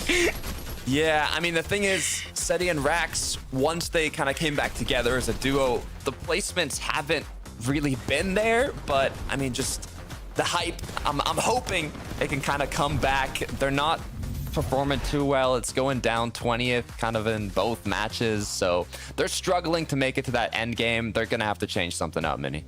Yeah, it's tough. I mean, we hadn't seen them too much in set lobbies. Something that I was looking at with them, they haven't necessarily been winning enough of those fights, getting a little bit frenzied there in the end game. A little bit of a disconnection in that duo right now. Yeah, I really need these boys to work things out as we head into game 3. All is not lost as we head over to 11-2 into Carter. Carter. It's okay, Frankie. It's the double T thread after all. But 11, the important matter has been determined. The thing is, we've got a lot of our bigger name teams that are definitely struggling in terms of the leaderboard, and consistency might become a little bit more out of reach as the day extends onwards if they're not able to make something happen here now at the halfway point. No, I agree with that very much, Taco. That makes sense. I think it's a great point. Look, I think ultimately the games, they come thick and fast and they start to run out. And so you're right. I think for a lot of teams, after this game is when I hit the panic button, right? Some of the teams you've seen struggle off spawn, Mr. Savages, the Taysons. After this game, we really got to start to hit the panic button and figure out what can we do to guarantee us a win in one of the remaining games. And so hopefully here in game 3, we will see the turnaround for some of our lesser fortune teams. Game number 3 of Heat 2 begins.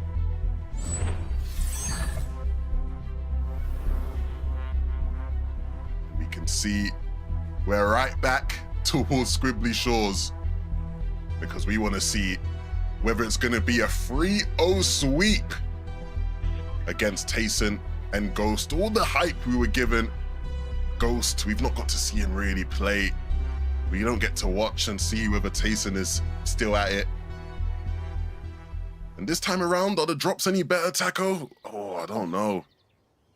Oh, I mean, Tayson's getting lit up from elsewhere. No. Oh, no. Tayson and Ghost definitely getting the worst end of that exchange, but at least they've managed to touch down. Medkit is huge here right now for Ghost and Tayson. They have the opportunity now to just kind of breathe and then wait. Yeah, and the silver lining there is regardless of them getting tagged up in the sky, they are alive. They get to survive. They get a moment to breathe in this lobby. Every single other fight we've seen between them has been a quick 50-50 where they got wiped in seconds. This time around, they get to try and get a loadout and try and fight their way back into this game and in this tournament. Fighting happening around the rest of the lobby as well. We've seen names falling, players dropping. And in the case of Zany over here at Boulevard, there's been a lot of action towards the Boulevard. A lot of the time we've been watching it take place in the Storm, a couple zones later. So we'll see what these guys cook up now. We've already picked up one, and Iggy is going to have to watch from the sidelines. Not liking the current overview, though, for Ein, because you're relying pretty heavily on the twin hammer shotties of all things and a healthy duo surrounding the area, but Country Jew, they're looking to duke it out right now with Frenek. And Jew looking for a separate angle here. Frenek, no shield, so just a couple of shots or one good connecting shotgun blow should be enough. But Frenek just overwhelmed by Jew and Country. Nice little pre-fire there. Bit too much firepower for them to deal with in that moment.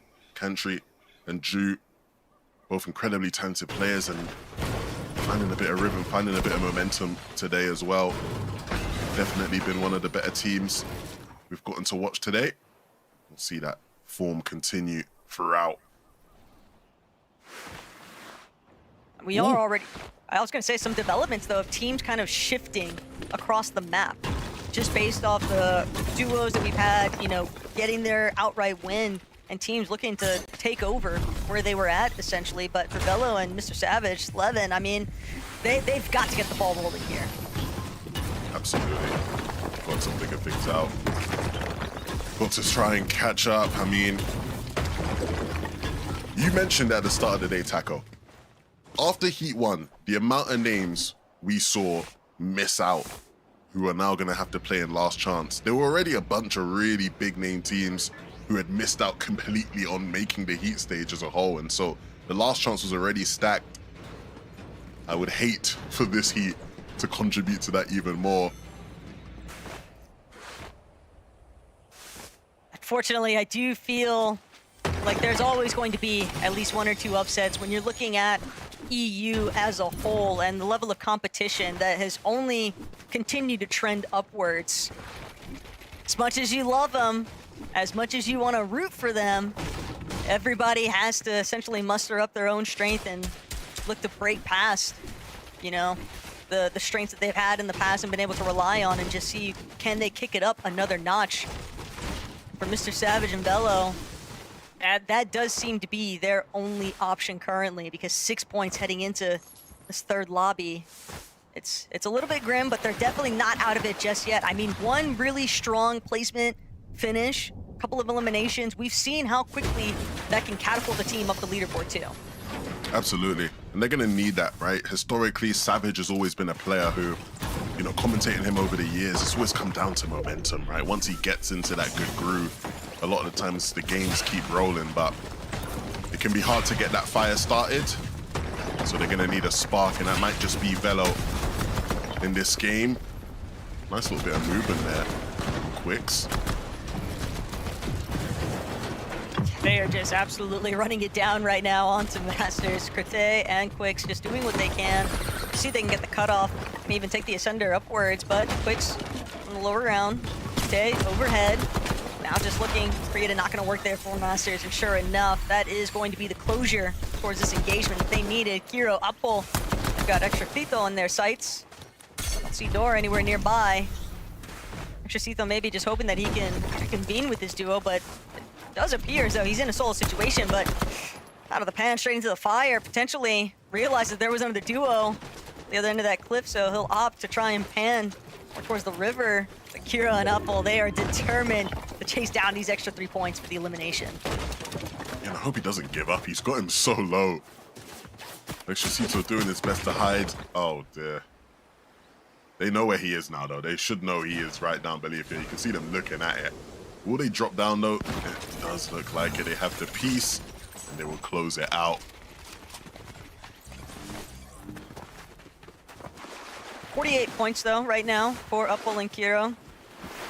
But expect this is a team, yeah, they're looking for a victory royale, I feel. And when you think about Upple's recent success in the Solo Victory Cup, 3 for 3, I think that is definitely a player capable of turning any lobby into a win.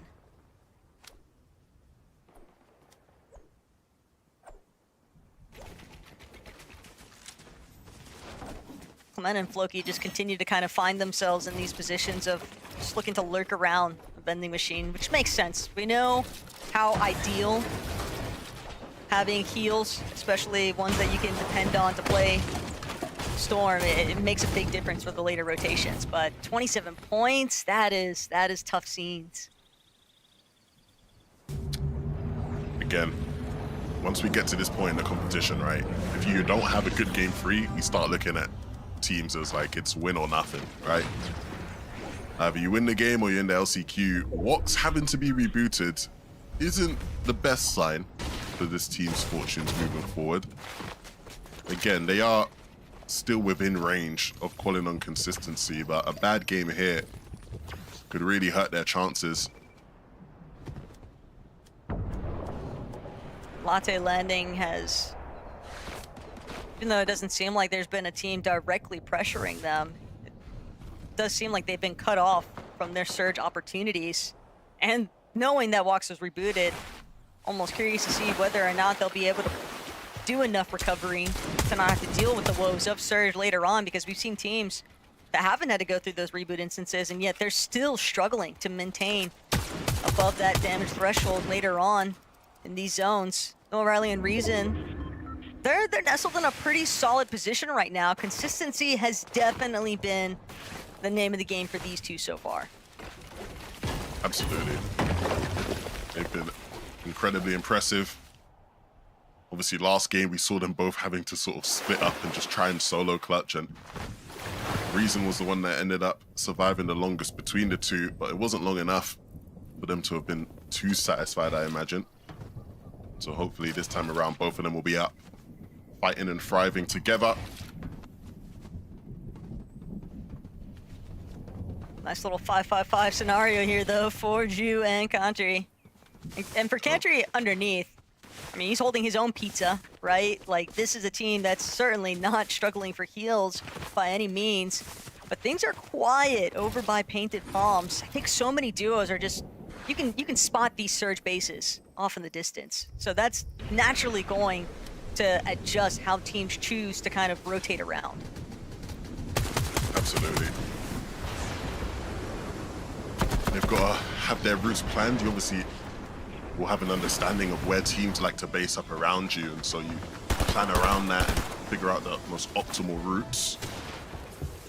What do we have going on here at Riptide? We obviously have seen Jewel and Strat take these fights in the zone and find success from them. It's going to be really up to Jewel to try and do it alone here. Really pull off the 1v2. Iggy and Iron, I mean, this has just been the full-on recovery tour for them. We saw Iron earlier on over by Battlewood as a solo, so the fact that he had to head all the way towards Riptides and play for the reboot, I think that drew the attention of Jewel and Strapped initially, but now they might have bit off more than they could chew here. Jewel jumps immediately into the box, but Iron not going to be able to hold out. Iggy now looking to see if he can save his teammate from being fully eliminated here, but Jewel is just dancing around the box. There's no way for Iggy to close out these shots, and now third party overhead. Jewel will finally be eliminated here, but the damage has already been done. Iggy is so incredibly low, and with another team keeping tabs on the action over by Riptides, it's going to be difficult for them to actually press outwards. Plus, they took so much damage. The net surge cannot be all that beneficial. I'm glad they won that fight, because had they not, we would have had to have an uncomfortable conversation. You can't be losing that one, and thankfully they don't, but it was a lot closer than it needed to be. Props to Jewel there for making it tough, and again, making the rest of their game tough now for them to recover and get back into the game. It will continue to be a journey. Glub and Ghosty, one of the big surprises, I think, of this heat so far as how they've been able to perform in that last game especially. All they're really trying to do is see that they don't lose that rhythm throughout the course of today's matches, because it's one thing to get off to a hot start, but you have to make sure that you're also finishing strong in this type of competition, especially when so many more surprise factors begin to play a part here because of those teams, like we mentioned, that don't have the consistency. But the lurk play from Nazix and Lovero, this time it will be a success for them. Clapsy eliminated, killed, fighting for his life, but Lovero also taken down in response here. Killed, trying to see if he can bring down Nazix with it, but a little bit of a standstill, a little bit of a pause. Nazix and Lovero, what I thought was initially just going to be an outright success. I mean, they were not expecting this bite back from Killed, and he is holding his own. We obviously saw just how much they struggled in that last game. On the receiving end on a lot of eclipse, it felt like, but we'll forget that and hope they can try and make something out of this one. Much better position as far as Surge goes compared to the last game. And so if you can get Clapsy up, maybe there'll be something they can do to save face a bit here. Deep into the storm. He'll go.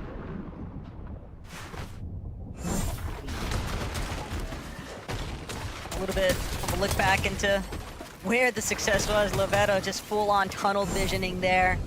Just comes back, fight him in the end, but sometimes that's just the way things go. Can't really fault them for wanting to just close things out very quickly. I mean, how often do we witness third party coming into effect whenever you're taking just slightly too long with some of these box fights? So makes sense. Yeah, we see that a lot. Ooh, okay. I was interested in where these two were at. For people who are just tuning in now, we're looking at Ghosty and Tayson, who has his name as Luka Doncic right now, paying homage to his Slovenian countrymen. And they have started the day poorly.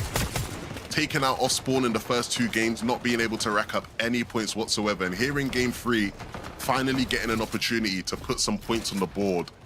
And so they're going to have to make it count. If they have any chance of pulling on consistency now, they're going to have to make sure this game and the next two after are filled with points. It's always opportunity for that bounce back, and this would definitely be the lobby to go for it.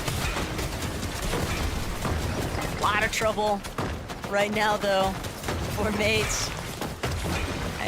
But only so many places left for them to run, especially when you find yourself underneath the damage threshold. I mean, they have to connect some shots for Surge. They're gonna have to just take whatever shots they can find, but Floki, Clement, similar position. All of these teams just kind of settling into the same layer of congestion, forcing fights against each other, looking for angles, whatever they can find, but it's going to be Floki and Clement who just barely managed to come out on top, still so low, and they're just going to wait.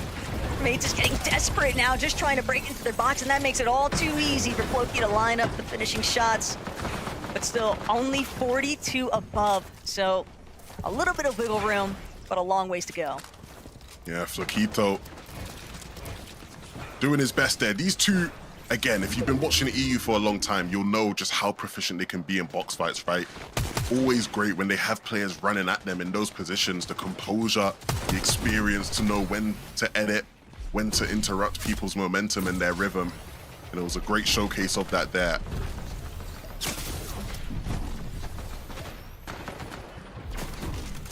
I mean, I feel like I'm just witnessing Kira's demise. Fortunately for him, though, overhead.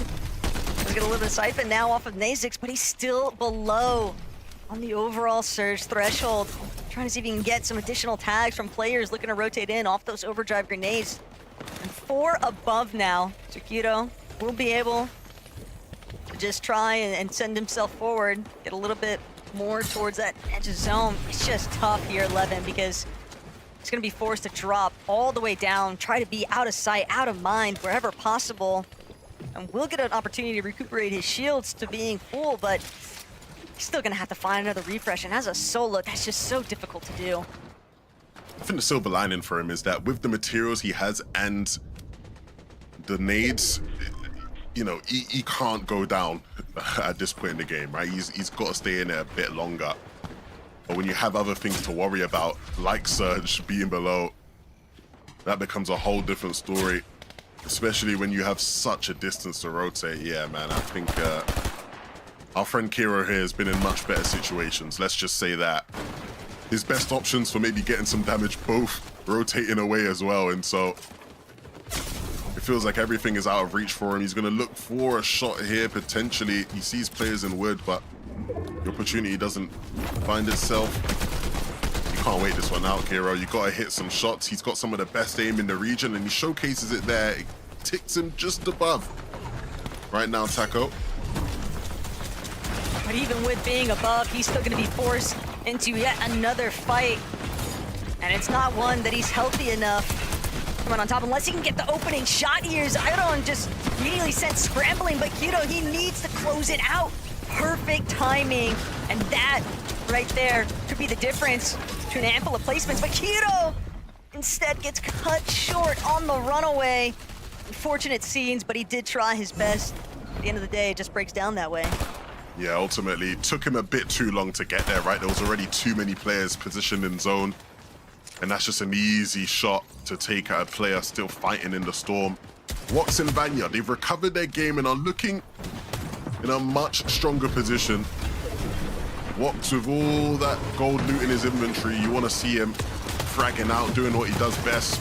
Tayson and Ghost, they're trying to force the issue because they're down on Surge, Taco. Down on Surge, down on leaderboard points, and now down a teammate. Ghost will be dropped, but a great response out of Tayson is going to mean that he might actually be able to go for the revive. He knows that the zone is closing in, but the damage, it's just not enough. He'll have to forfeit that opportunity for saving Ghost and instead just play this out as a solo. But how many points can you claim? Tayson, it's time to solo clutch. How many times have we seen him in positions like this, and how many times has he delivered the goods, Taco? Does he have one more in him? It's right now, and it is the time to do it. Tayson, you need to have a big game if you want to see yourself in the finals next weekend. Pixie and Swizzy, we've seen a big clutch from Pixie last game. Swizzy still in it, holding on as far as HP goes. So they'll need a bit of Siphon to get those whites up. And this is not looking good now for Tayson. 11 HP, no way to get himself up other than a Siphon. He has to connect with big damage and soon, especially with the materials dwindling. There are some injured players around him, though. He's going to keep taking looks at some of the healthier ones, just looking to try and claim front side of zone. Mr. Savage and Velo, meanwhile, they've also been clawing their way through this lobby from the low ground, backside of zone. They recognize there's a lot of teams rotating by them, but they don't want to take shots just yet. They're going to look to play their pizza play for a little bit of placement here. Tayson, overdrive effect just not going to be enough, and he will be shut down. Even for the best, that hamstring just continuing to haunt him and slow him down. But Swizzy, Pixie, up above. They've got a firm control of height for the time being, and it looks like Pixie is just trying to take full advantage. Some of these players overhead. Khan immediately punished. Just one overdrive too far up, faded as a solo now, left to contend, and it's just not going to be enough. Pixie has been on a rampage today. And this is why this duo is the best in the lobby right now. They have the understanding, they have the awareness of anybody trying to take height off of them, and they come prepared. Everybody else's belief now needs to hope these two slip up because they are looking primed to take one of those final spots. Velo, deep backside of zone though. And he is just waiting. A little bit more pizza, a little bit more time, whatever placements he can muster up. That's exactly what him and Savage need at this point. But he's gonna need to find some big shots, refresh, eliminations, and he delivers. Mythic Pump doing everything for Velo right now. And he's got to continue charging his way forward. Pulak, though, gonna save him just a little bit. He's still controlling towards the front side. More materials just laying around. Perfect timing, but with so many other teams looking to clash inside these mid layers, Swizzy and Pixie are just smothering the lobby, forcing it to collapse on itself. So many players stuck in builds that are not theirs and struggling to find any real space in this moving zone. Velo, he's done a good job to stay alive, but with Swizzy eyeing him down, there's only so much time he has left in the game. When these guys start to drop down from height, it just gets that much scarier for everybody now believe.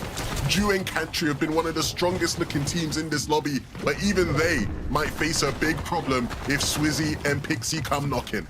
And all Zany and Burke are looking to do right now is play spoiler. They've got a frontside position, but who's going to be the first one to step up? Krahawa taken down by Rosie. Now Pixie, Swizzy, they just continue hammering away at the lobby. Everyone's stuck inside of these lower layers. It's all up to Swizzy and Pixie to just keep shutting them down. Burke now left as a solo. Ifrozi still running around with AZAD in the backside, but Ju gonna send himself upwards. They've got to try and make their way over the hill, but Pixie will actually be taken out. Cantry with a little bit of life here, and he finds another onto Swizzy. The lobby has just turned itself upside down now. Cantry and Ju, they're looking to send themselves to the Major 1 finals here. All they've got to do is take out Ifrozi, but Ifrozi plays spoiler.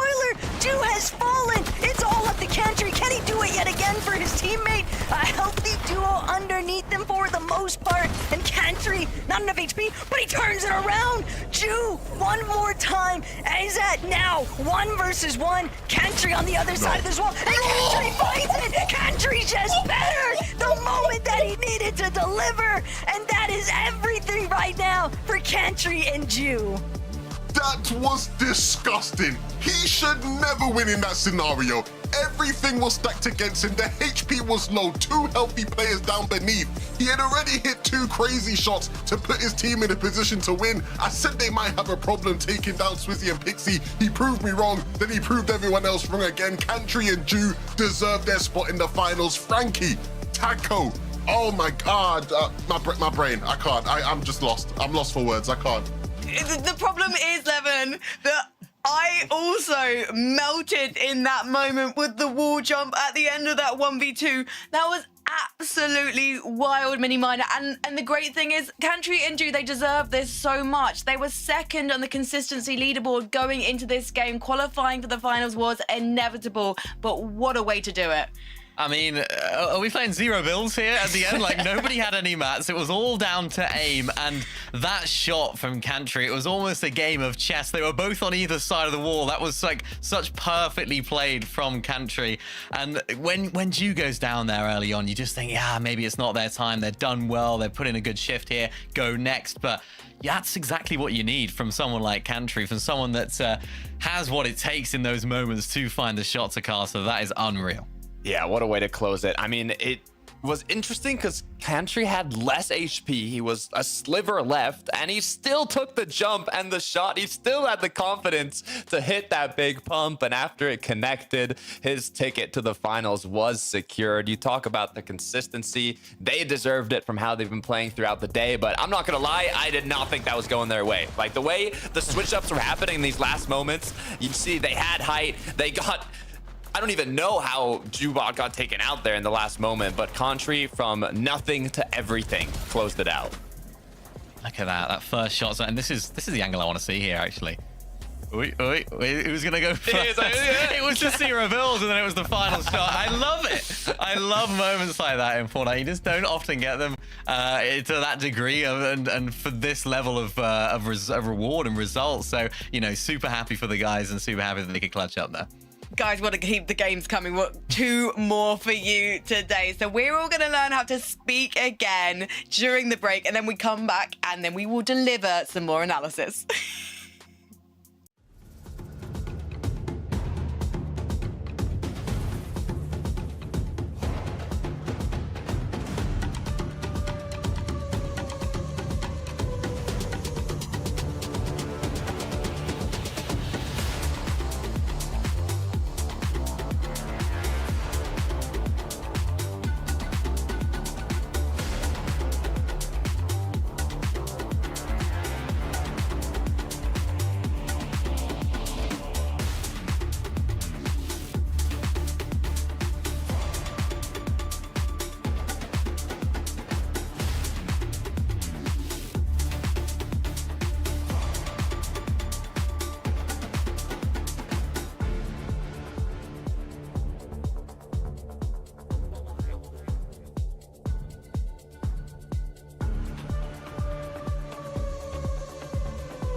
Absolute cinema. That is what Country gave to you before the break in a stunning 1v2 versus Azat and iFrozzy.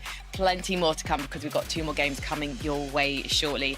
But before we get there, Swizzy and Pixie, it really did look like we were finally going to see a victory royale go their way mini minor, but they just weren't able to make things happen on the high ground. I mean, they were, but they weren't able to achieve their final goal. Yeah, I mean, looking at their points, they'd be really happy with their performance in this game. Of course, they've already pretty much qualified now to the major finals via consistency. So maybe it begs the question, did they even want to win that game? I don't know. Maybe you can make your own mind up about that. But no, another really good game from these guys. Another great performance up on height. We spoke about it at the beginning of the day, how prominent these guys can be when it comes to the high ground. We know what both of them can do. And then when it came down to these games, they're kind of proving it. They answered a lot of the questions that we had to Carter, showcasing exactly why they are the first and second from our last global championships. Yeah, I mean, this is a duo that we don't have to worry about. Top of the consistency standings, dominating every single match today. Obviously, they haven't closed one out, but it's not their worry currently. I mean, they're doing what we expected them to, and I'm happy that it's happening here in FNCS. They're such a gift to us, Swizzy and Pixie, and they're definitely lighting up the Heat 2 lobby. And you can see there the standings so far. Already qualified via their golden tickets, their victory royales. Country, Jubot, Syaz, and Scary Sean, cheating Yanis. But will Swizzy and Pixie be the next ones to pick up that ticket? We'll soon find out. Interesting to see some names we're not used to. I know we did say that Heat 2 maybe isn't as stacked as Heat 1, but we're definitely seeing some impressive performances from some of these newer names. For you, though, I'm wondering why Vox and Vanya aren't capitalizing still. We did see them make it to the end game, though, Takata. So do you think they've fixed their issues enough to actually make it to the final 2? So compared to game 1, they got another zone pull that was close to their drop spot, and I honestly thought that this was going to be the game. They were primed up in terms of positioning once those zones started closing. They actually pulled that zone that's into Storm and ended up having height originally. They were good on mats, they were good on surge, they were good on loot, and they even were able to hold height for a little bit moving forwards, but for some reason, they ended up losing it. They couldn't hold on. Maybe they just didn't get a refresh in time, weren't able to recuperate those materials needed to hold on to the high ground. But anyways, you know, they finished top 9th in the end. It's the best performance that they've had today. It's bumped them 6 placements up on the leaderboard. They're now in that top 10. So I'm hoping that this is just the start of their matches. And despite that little hiccup in the final 2, they're able to close it out. Yeah, remember Wox went down, didn't he, early on in that game? They had to then go get that reboot. Kind of sets your entire game back, kind of, you know, makes it so that you're late to a lot of those rotations, those materials you're having to invest a lot earlier. So it didn't seem like they could ever really recover from that, and you're almost playing a bit of catch up, but they're still not doing too bad. So not bad from these guys.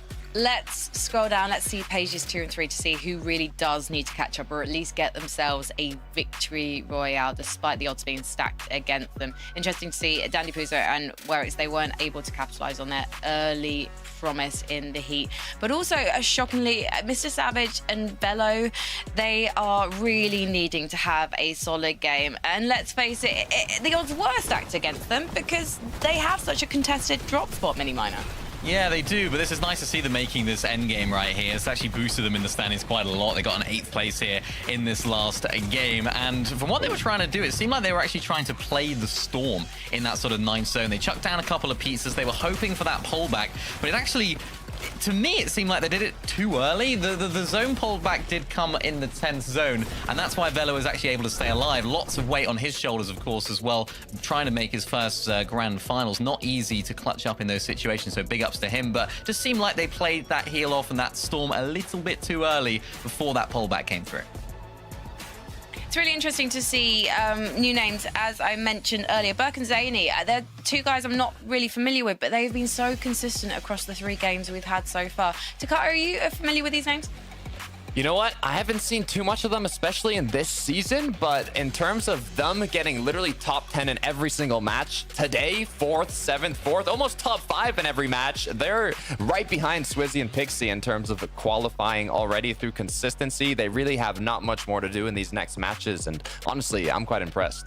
I'm impressed, but I want to see what they can do in a grand final against Europe's best of the best. 2 more games remain, though, before we find out who makes it. So let's head back to Taco and 11-2K. Thank you very much, Frankie. Look, the games are not disappointing. They are entertaining, and I feel like it's only going to keep getting better as we see more desperation from some of these teams lower down in the standings, Taco. You're going to have to pull out everything if you want to be playing next weekend. Without a doubt. I mean, we know that there are only 2 lobbies remaining. Game 4 is where we're really going to see some of these teams having to overcome the amount of pressure that is beginning to be placed on all of their shoulders. If you are not already within that top 10 of the consistency, well, this might be your best shot to get it done because Game 4 underway.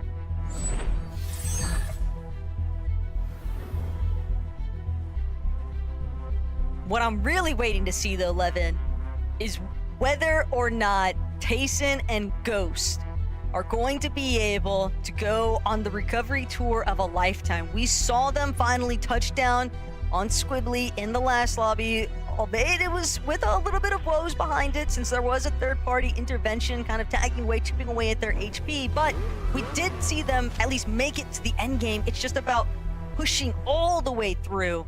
And that's where things start to become rather complicated because they are not the only team that is looking for that same kind of mentality. I think the biggest thing that is troubling is that it feels like they're scared. Look at the drops here, right? They don't even want to fight them at the sort of gas station. They're looking to swerve and dodge into the POI, and there's players taking shots at them. And so already starting with an HP disadvantage, thankfully those players will take shots at Xterry as well. And so hopefully they can recover things now. A 49th or 49th and a 19th is not what they were expecting out of today thus far, but we've seen people overcome bigger hurdles with 2 games left. And so it's gonna require an all-time performance from the 2, but definitely talented enough players to make something happen. Zany and Burke, incredibly consistent today. I believe they are 2nd when it comes to consistency standings. And so one of the teams who right now is looking very comfortable when it comes to securing a consistency place for the major finals. And a team that a lot of people are going to have to learn a bit more about because they definitely have looked better than what maybe people would have given them credit for.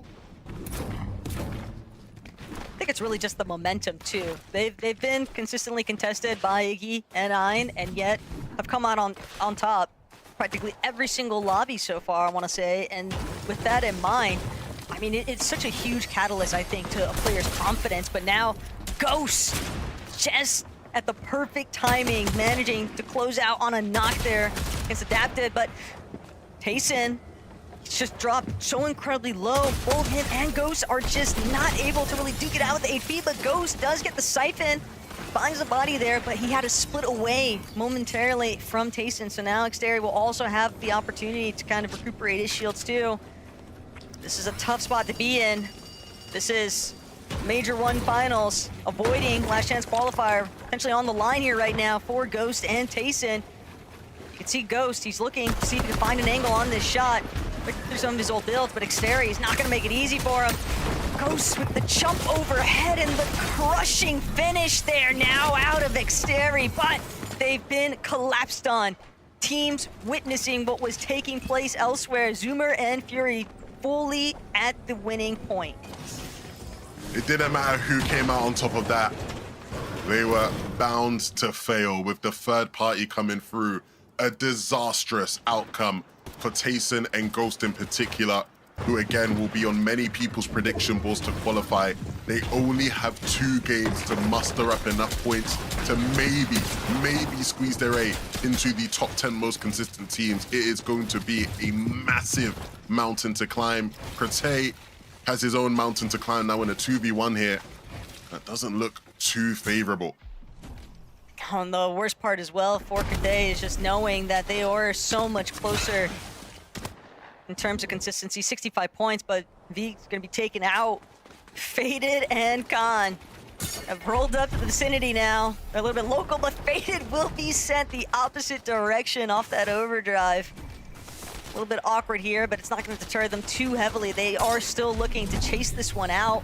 They know just how weak Masters actually is, but it's going to be intercepted right now from Clapsy and killed. Faded, Khan, now they're contending with an entirely new duo here, and one that is healthy enough to definitely push back, so that'll cause them to have a little bit of a second thought for continuing this engagement. Yeah, and he's flying towards these guys. Wanted to maybe close things out quickly. Specs and Miruz, we've seen them fighting defensively to some success, and we might see it again here. Swizzy and Pixie, you don't ever want to bite off more than you can chew. Swizzy will do well to keep Pixie up and get him away. Can he create the space to get the revive off? Specs and Miruz not getting too greedy and just backing off a bit, but that might be their demise. Pixie does get taken out, and so now Swizzy forced alone in between two teams. He is truly stuck in between a rock and a hard place. He has to hope that these guys forget about him and just allow the time to pass by. That did not go how I was expecting it to, Taco.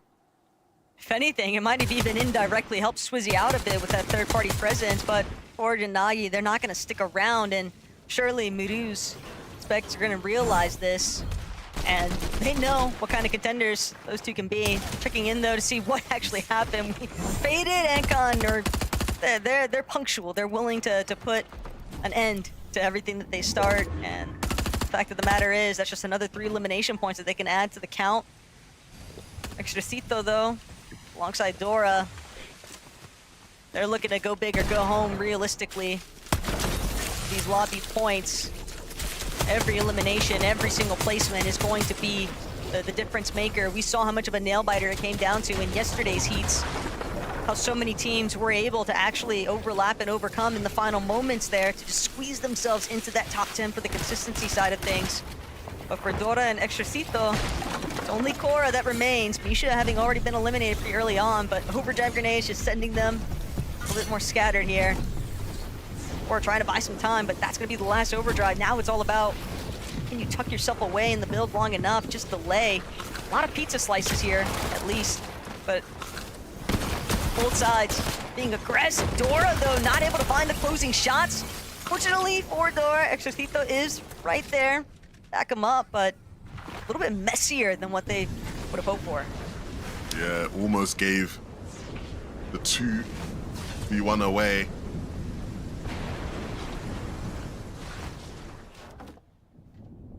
Just so surprised that Swizzy and Pixie were able to get that successful reboot opportunity. So that is a solid turnaround.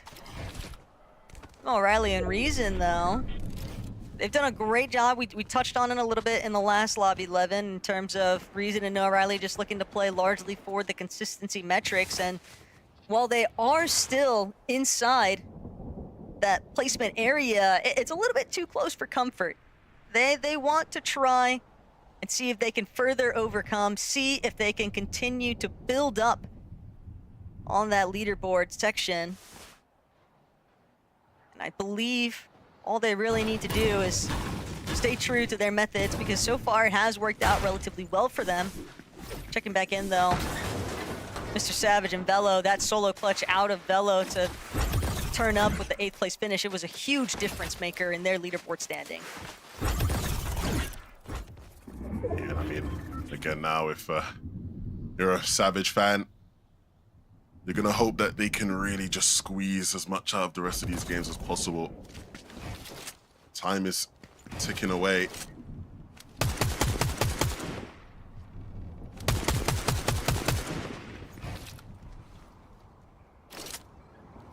It's all going to come down to the wire, though. I think that this is really the point where some of these veteran mentalities, you know, help settle some of the nerves here from Velo. He looked relatively cool, calm, and collected in that endgame, despite the fact that he was in such a rough position. So I do think that the chemistry has been built up relatively well in their short time of doing together. Yeah, look, they've had some impressive cuts, right, where they look like the real deal, a team that can, you know, contend to qualify for the summit. But if you can't make it to the final through heats, LCQ is not going to be any easier.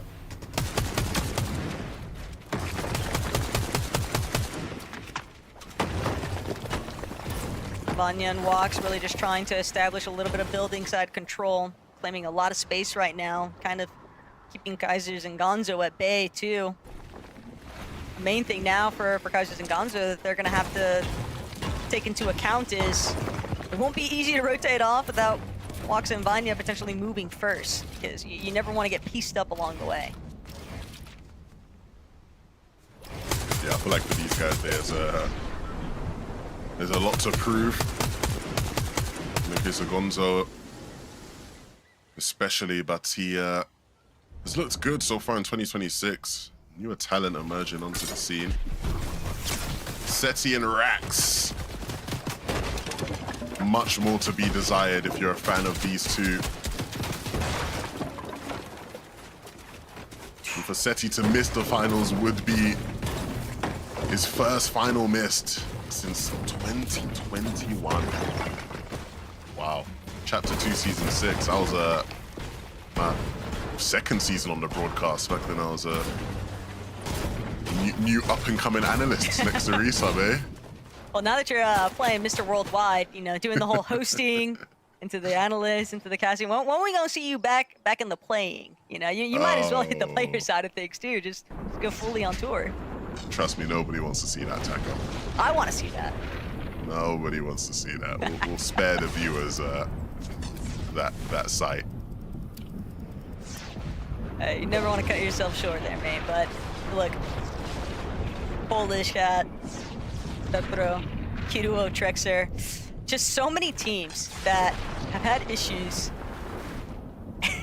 Hey man, I understand lurk plays are everywhere right now. Yeah, man. I mean, again, you're gonna go for it if the opportunity is there, and they'll be patient enough to wait. I don't know if this bait is gonna work out for them though. They're trying to bait the mist here, and I feel like it's just not. Like I feel like Kido and Trexel, even if they came this way, it wouldn't be quite enough. Yeah, they pick it back up. I think they realize it's not happening. The footsteps disappeared. They realized they went in the other way onto the other side of Painted Palms.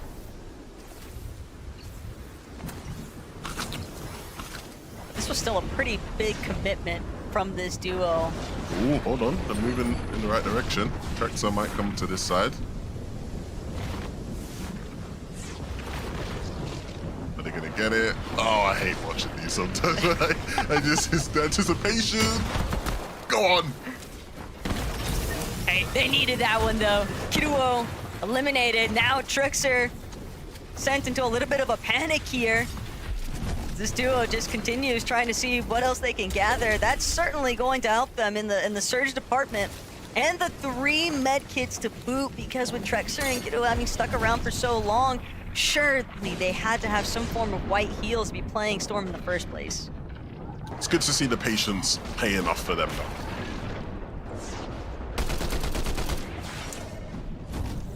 Like this one though, multiple teams taking advantage of the healing from the cube. Machek and Farhawa though, they're gonna move off of Sandy's strip. Try to get some tags in along the way, but not gonna net anything just yet. Still fully aware of the fact that there are going to be other teams kind of trailing behind them, so still gotta be cautious with how you move into zone.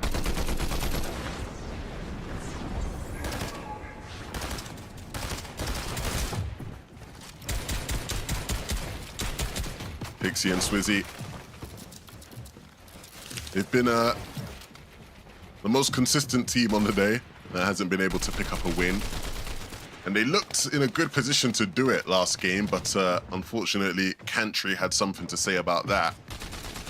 But without him in the lobby, maybe, just maybe, this will be the game where they finally secure their position in the major finals. There's probably multiple teams, at least in this heat, hoping that they find a victory royale, because all that means is a trickle-down effect, right? You have another team that's potentially pushed into that consistency placement quals potential, and that could be a huge, huge difference maker here for that Major 1 Finals lobby. But the other benefit that Swizzy and Pixie had is just knowing that they've got enough points that even if they do get eliminated earlier than they would like to, I don't think that they're really at threat of losing their current position for quali. Yeah, these guys are safe. They're going to qualify regardless of what happens. And so we'll see just how much of a spoiler they play to the rest of the lobby. We've seen some teams do that already. Cough, cough, heat one. And so let's see how much drama these guys can cause with how they choose to play the rest of these games. Down below on Surge though, so we're bigging them up. But they do have to put in some effort into this game if they want to stay in it for much longer. Asking shall receive. Pixie, Swizzy, wasting no time. Getting some good tags in, but it's still, well, the Surge is definitely jumping for them as the rest of the lobby also continues to build on their net Surge, but Seti and Rax, they're starting to get a bit desperate here now. Shields fully down now for Seti. Rax is soon to follow. If they can't get some more shots going, Surge is going to take them out before they even get a real fighting chance in this lobby. Seti just trying to chase down Specs. Miru's looking to just keep charging forward, wants to get away from this lobby. They can smell the desperation clinging to Seti and Rax as they continue chasing this one out, but Specs, he's incredibly low too. Rax, Seti, this might be their best chance to go for the refresh. They're going to need some Siphon to come into play here if they want to keep charging through this one, and Rax, Seti, they'll find one. Can they get the other? Because Rax, he still can't afford to take these ticks in Storm, and he's not going to be able to work his way into zone. Seti with the Siphon will be fine, but now he's left as a solo. This is going to be tough. He needs to squeeze more points out of this game, but it's just not going to be an easy one. And now there's a player in his box. That is it for Seti and Rax. If you want to see them in the major finals, they're going to have to win game number 5. But let's see who wins game number 4 here. A fight for the pad up on the top of the mountain peak between Wox and Gonzo. Pixie and Swizzy on the other side of the zone, planning their rotation. In a good spot to take it though as well. They have the elevation advantage. Wox loses Vanya in this exchange at the top of the mountain for the launch pad. And so we've seen Vanya clutch to the attacker. We're going to have to see Wox do it now. Wox is certainly capable of doing just that, but first wants to see if he can try and pinpoint some damage to just be able to focus exclusively on where he wants to send himself with this overdrive grenade. So far, no one's really revealed enough of themselves to really provide Wox an ample opportunity, but now Jewel, shot's just not going to hit though, and one more time, the Surge threshold just continues to climb a little bit further out of reach here. Up and down though, some shots will connect there for Wox on these later rotating duos. Shumich not going to be able to survive, and that is a great time for the knock to come through here for Wox, but of course, he can't afford to go for that body loot anytime soon. He's just going to choose to stay in this elevated position. As a solo, decent amount of material, now climbing his way through that Surge threshold. There is some serious opportunity here to clutch things out. It's not a bad spot to be in whatsoever. An update on Swizzy and Pixie. How are they playing in this lobby? Up against Dan DePuzo, they take him down. And again, the aggression from these two is what we want to see. Maybe a peek into how they'll be playing in next weekend's final lobbies. Big game for Savage and Velo though, Taka. There's some teams that are very injured directly underneath them. Velo, Savage, they can smell it. They want to go entirely for those finishes, but they're not going to be able to claim them just yet. They'll have to pull back. They don't want to forfeit the secondary height position. Whether or not they know that it's Wox as a solo just above them, doesn't matter. They're looking to just try and stay moving with the zones. But Dora tried to go aggressive onto Savage there. Unfortunately, Savage and Velo are going to be able to turn that one around. That might also give them a further extension in this game. Now looking healthy on that Surge threshold, but the materials, they're going to need more. They've got some heals to work with, a handful of splashes, but now stuck at the backside of zone, teams that have already made their way in. That slight hiccup dealing with Dora has caused them to just be a little bit behind the pack. They have to conceal themselves a little bit better and also be fully aware of so many teams ahead of them just lurking on these walls. See Fury and Zuma up top, looking comfy, but for how much longer? That will be the question. There will be teams in this lobby that look to take it from them. Swizzy and Pixie, their job is not finished. They will continue their ascension towards the top of the standings. Pixie gets caught in a box, and so that leaves Swizzy fighting alone. Saw Solid scenes, though, for Reason and Noah Riley. They're going to head straight towards that low side, front side of zone. Forge and Nagi a little bit caught up right now with Fury and Zoomer, but at the same time here, this might be exactly what Nagi and Forge were after, because they've managed to overtake height.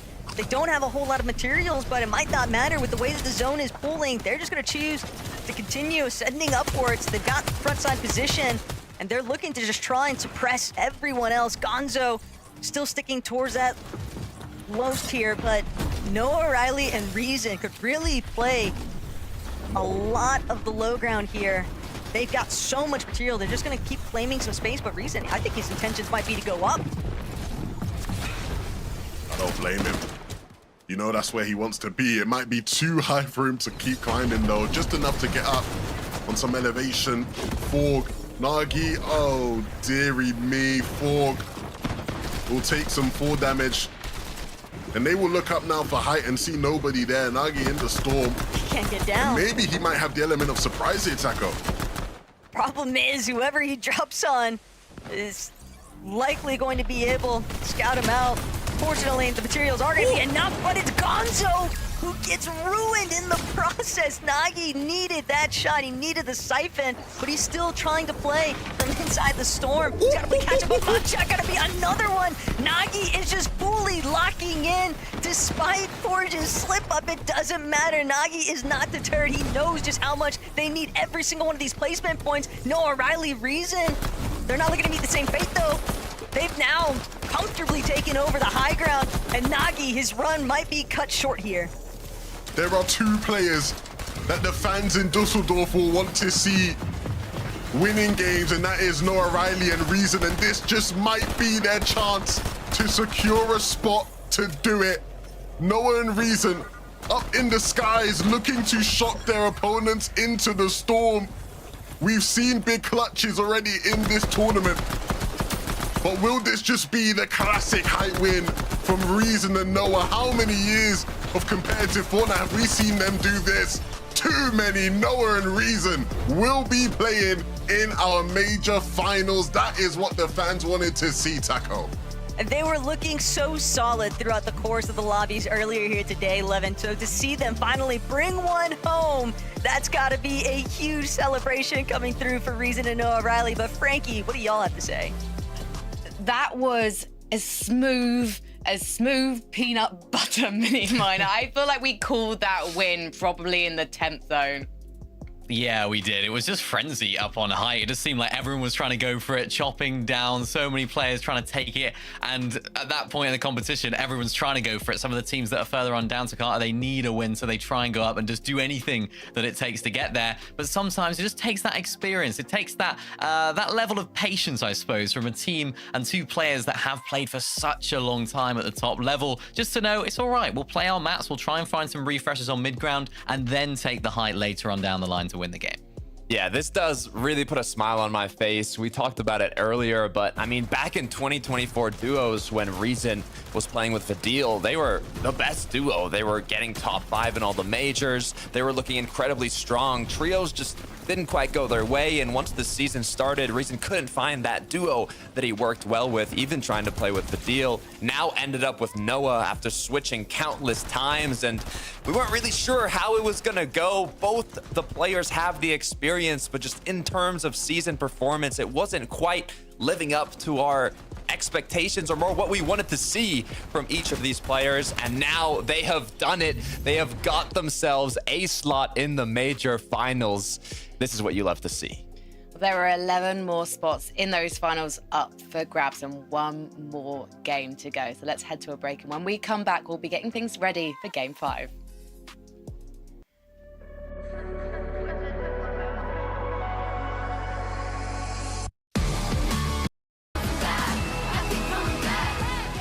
A flawless endgame for Noah Riley and Reason before the break saw them take the 4th victory royale of the day, and they've qualified for the Major 1 finals. There's one more Victory Royale up for grabs, and then 10 places based on consistency. So let's take a look at the standings and see who is still in contention and who really needs to up their game and potentially hit that number 1 spot in our final game of the day. Where would you like to start, though, Takata? Because I know that everything can change here as we go into Game 5, because it did yesterday.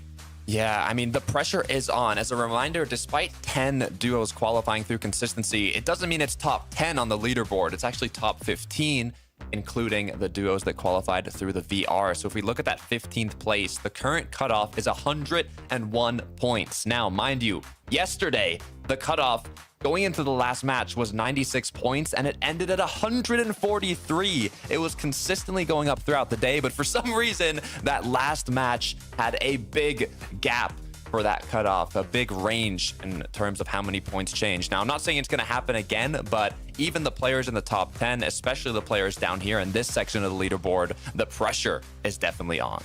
So what you're saying then, Takata, is Vanya and Wox, they might be within contention at the moment, but they're absolutely not safe, because Vico and Malabuka, we thought they were safe. We thought they were a sure thing for the Major 1 finals based on consistency, and it turned out after Game 5 they were not. Yeah, it's going to be tough, and they've been getting some pretty good zones too, but there's always, I don't know if it's little mistakes or what's going on, but I've seen Wox play as solo, Vanya play as solo. They're getting to these end games, but there was only one match where I saw them fully kitted up to actually play it out. They're kind of doing pretty good performances, but we have yet to see that big match from them. Yeah, one of them just keeps going down, don't they? And it's just not what you need in these sort of lobbies. You'd expect both of them to have those individual firepower in order to get through those lobbies. But the game that you were talking about there, Takata, when they were up on height, they were set up for success. I think the zone pulled really far away, so they couldn't continue to play height. That was the game I thought they were going to win, but ended up being 9th. It's just not, they haven't quite been able to get the ball rolling today, and they need to do it right now in the last game. You know who else really needs to do it? It's actually Seti. And it's Rax. If you missed the start of the show, I did say there was a Frankie Ward guarantee, which is Seti and Rax would definitely qualify at some point today. So let's take a look at the leaderboard to see where they are, because I did say that I would eat the Post-it note with the guarantee on if they did not qualify, at least through consistency. They're not going to qualify through consistency because they're not even on the first 2 pages, boys. I need them to get a Victory Royale, but let's face it, it's not looking too great for them right now. And actually, you can see highlighted there, Mr. Savage and Velo. Things have been slightly looking up for them. They've managed to get off spawn in later games, minor. Things could change for them, but based on the performance so far, do you think they can really make the leap they need? It's tough. It's going to be tough. They're going to need to do something magical here. I mean, this was the moment here in this end game where I saw Velo start to lead, and you could see them trying to come out of this box right here and get beamed by the whole lobby. And that's where Savage had to take over and say, right, I need to lead up here. They're going to drop, and they ended up dropping all the way down low to try and navigate through that end game. That rotation right there was the key moment where they went down, though. They were just too late to get to the next zone and ended up getting looked at by so many people. So they're going to need a really clean end game. What was that, 23rd? They haven't had too great of a performance. There's only one top 10 today. The issue is the one game they kind of finally got off spawn at a pretty decent momentum. They got 8th place, and now they had that opportunity again, but they got 18th. So going into this last match, they really have to make some magic happen. And I'm concerned for Tayson and Ghost as well. I think they were 45th going into game number 4. Their fortunes definitely haven't improved since then. It's definitely an interesting one because we've got the last chance qualifier coming up. You would have thought that Tayson, at least he's used to this situation of having to perform at the last moments, and potentially we can see a Victory Royale from them. But potentially this is a duo that needs more time to Carter. Ghost's greatest success seems to have been in trios. Maybe he's still adjusting. That was back in chapter 3.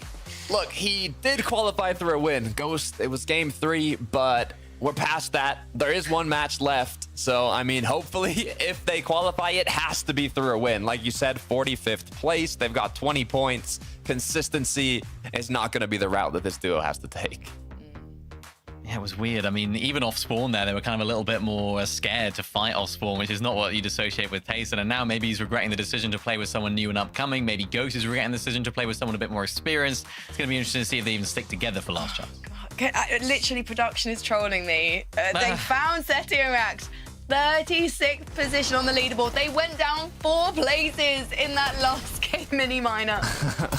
Yeah, it's not looking great. I mean, the performances haven't been great. They've had 3 22nd places today, and it just seems like that disjointed nature hasn't really fixed itself. It's something that we spoke about earlier on in the day. They haven't been winning those fights. They haven't been staying together as a duo. It's always been a bit of a rescue mission in every single one of their games to Casters. So looking pretty rough for this duo right now, and of course they're far away, so they're going to need a win. Who is going to take the win, though, guys? Is there anyone based on their performance in this lobby so far you're thinking, yeah, they've actually got the guaranteed win on this one? As someone maybe outside of consistency, Mini Miner, who do you think wants it most? I want to see Savage do it. I want to see Savage, you know, I think the fans want to see Savage do it. If it's going to be a Savage thing to do, it's the very last thing that he does, which is qualify through. And can I just say as well, of course, where Seti is right now, based on their components, standard Post-it notes likely taste like dry paper with a faint or slightly bitter synthetic taste from the adhesive. So we'll see if that's true. Oh, Jeez, do I have to eat the Mini entire... Miner. Do I have to eat the entire thing? That's the question. If they get onto page 2, maybe I only have to eat just a tiny corner. We'll let Levin and Taco call it. What do I have to do? Just be kind to me, boys and girls. I think you need to have the broadcast team and Epic wipe everyone's memories of that moment having ever taken place on the broadcast. I don't know if we can get like a wipe of the memory here, but if anything, I guess you could say that Seti and Rax are doing it for everyone else's entertainment, Frankie. I don't know. Levin, what do you think about that? Yeah, like I want to see those guys score. I don't want to see them miss it, but I also want to see Frankie scoff the whole thing down and just, you know, make us laugh for eternity. So look, we had one of the best broadcast segments we've ever had yesterday with Kelly on NA.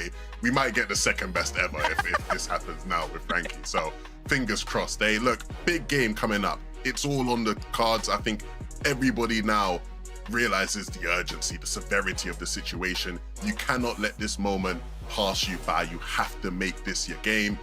And there's a lot of different names I'm looking at on this leaderboard right now, Taco, who they're gonna be fighting, you know, tooth and nail to try and make it happen.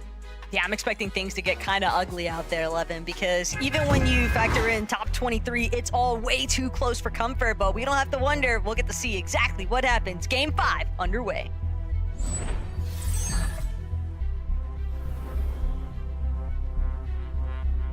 This is it. Game number 5 of Heat 2 is upon us, and it is now time for everybody in this lobby who has allowed the previous 4 games to pass them by to change their destiny. The off-spawn battles have been gruesome. They've been tough. And we will see the conclusion of this story at Squibbly Shores take place. Tayson, Ghost, finally outdropping Xterry. But will it even matter with them getting beamed up from every which way? They don't even get the chance. Even though Xterry is just hanging on by a thread here, Ghost and Tayson are not able to fully capitalize just yet. I think part of this, Levin, is just the repercussions of this off-spawn having gone so heavily against Tayson and Ghost's favor early on that teams elsewhere have just been drawn to the fact, and now they want their own piece of the pie. We already saw the influence it had in the last lobby. And yet again, Tayson, Ghost have an incredibly difficult uphill battle. It is win or last chance qualifier that they're staring down the barrel of. Yeah, I mean,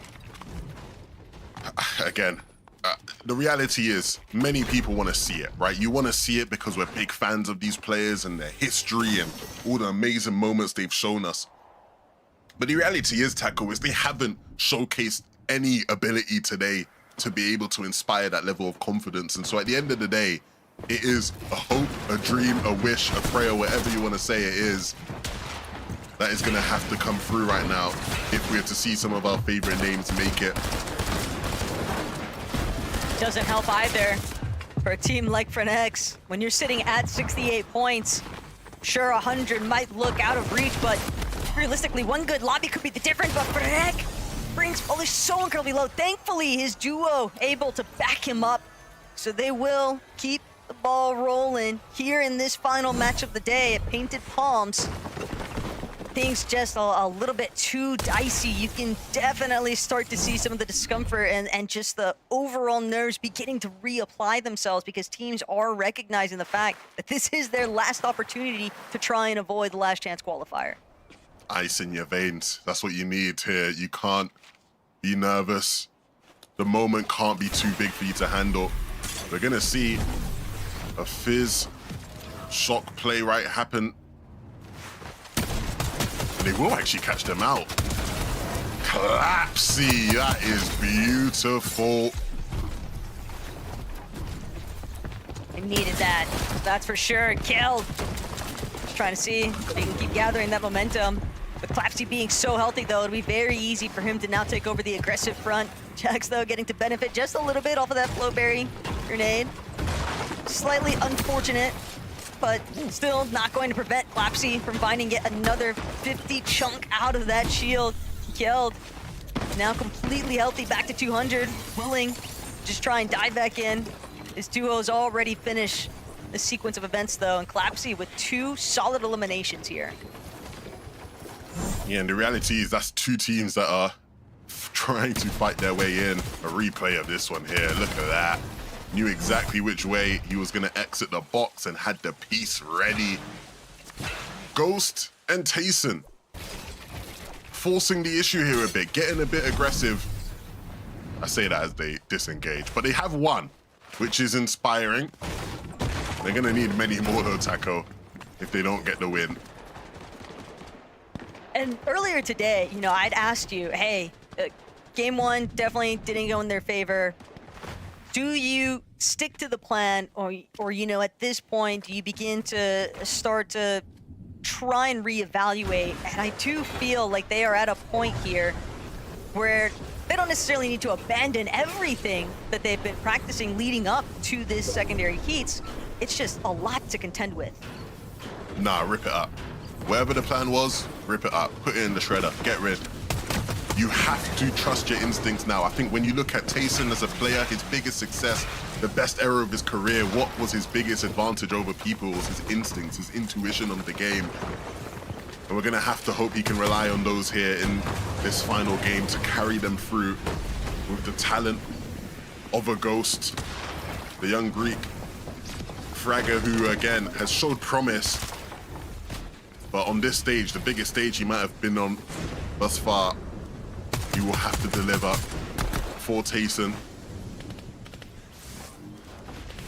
We can see so many teams just caught in these awkward engagements, teams that are sitting right around that halfway point where they haven't been quite consistent enough throughout the course of today's games to put themselves safely into that top 10 consistency placement section, but Misha and Cora are also just looking to shut down the dreams here right now for Uppal and Kyoto. They get a big exchange. Uppal, unfortunately, gonna have to be brought back in. Cora trying to see if he can pick up the pieces here now, and Cora will pick up Kira, but Misha still looking, still hanging on. Uppal and Misha are both just so incredibly low, but it doesn't matter because you've got Cora able to close it out, but now Sadie and Druxies, this day has basically left them in a position where it's win or nothing. And they are full-on ruining the dreams right now for both of these duos. But Cora and Misha, they're not willing to give it up just yet. Yeah, the thing with these fights is as they draw out, you want to maintain control, you want to make sure you have exits. And when you're fighting from a couple tiles away like Druxies is here, you want to make sure you're keeping any angle advantages.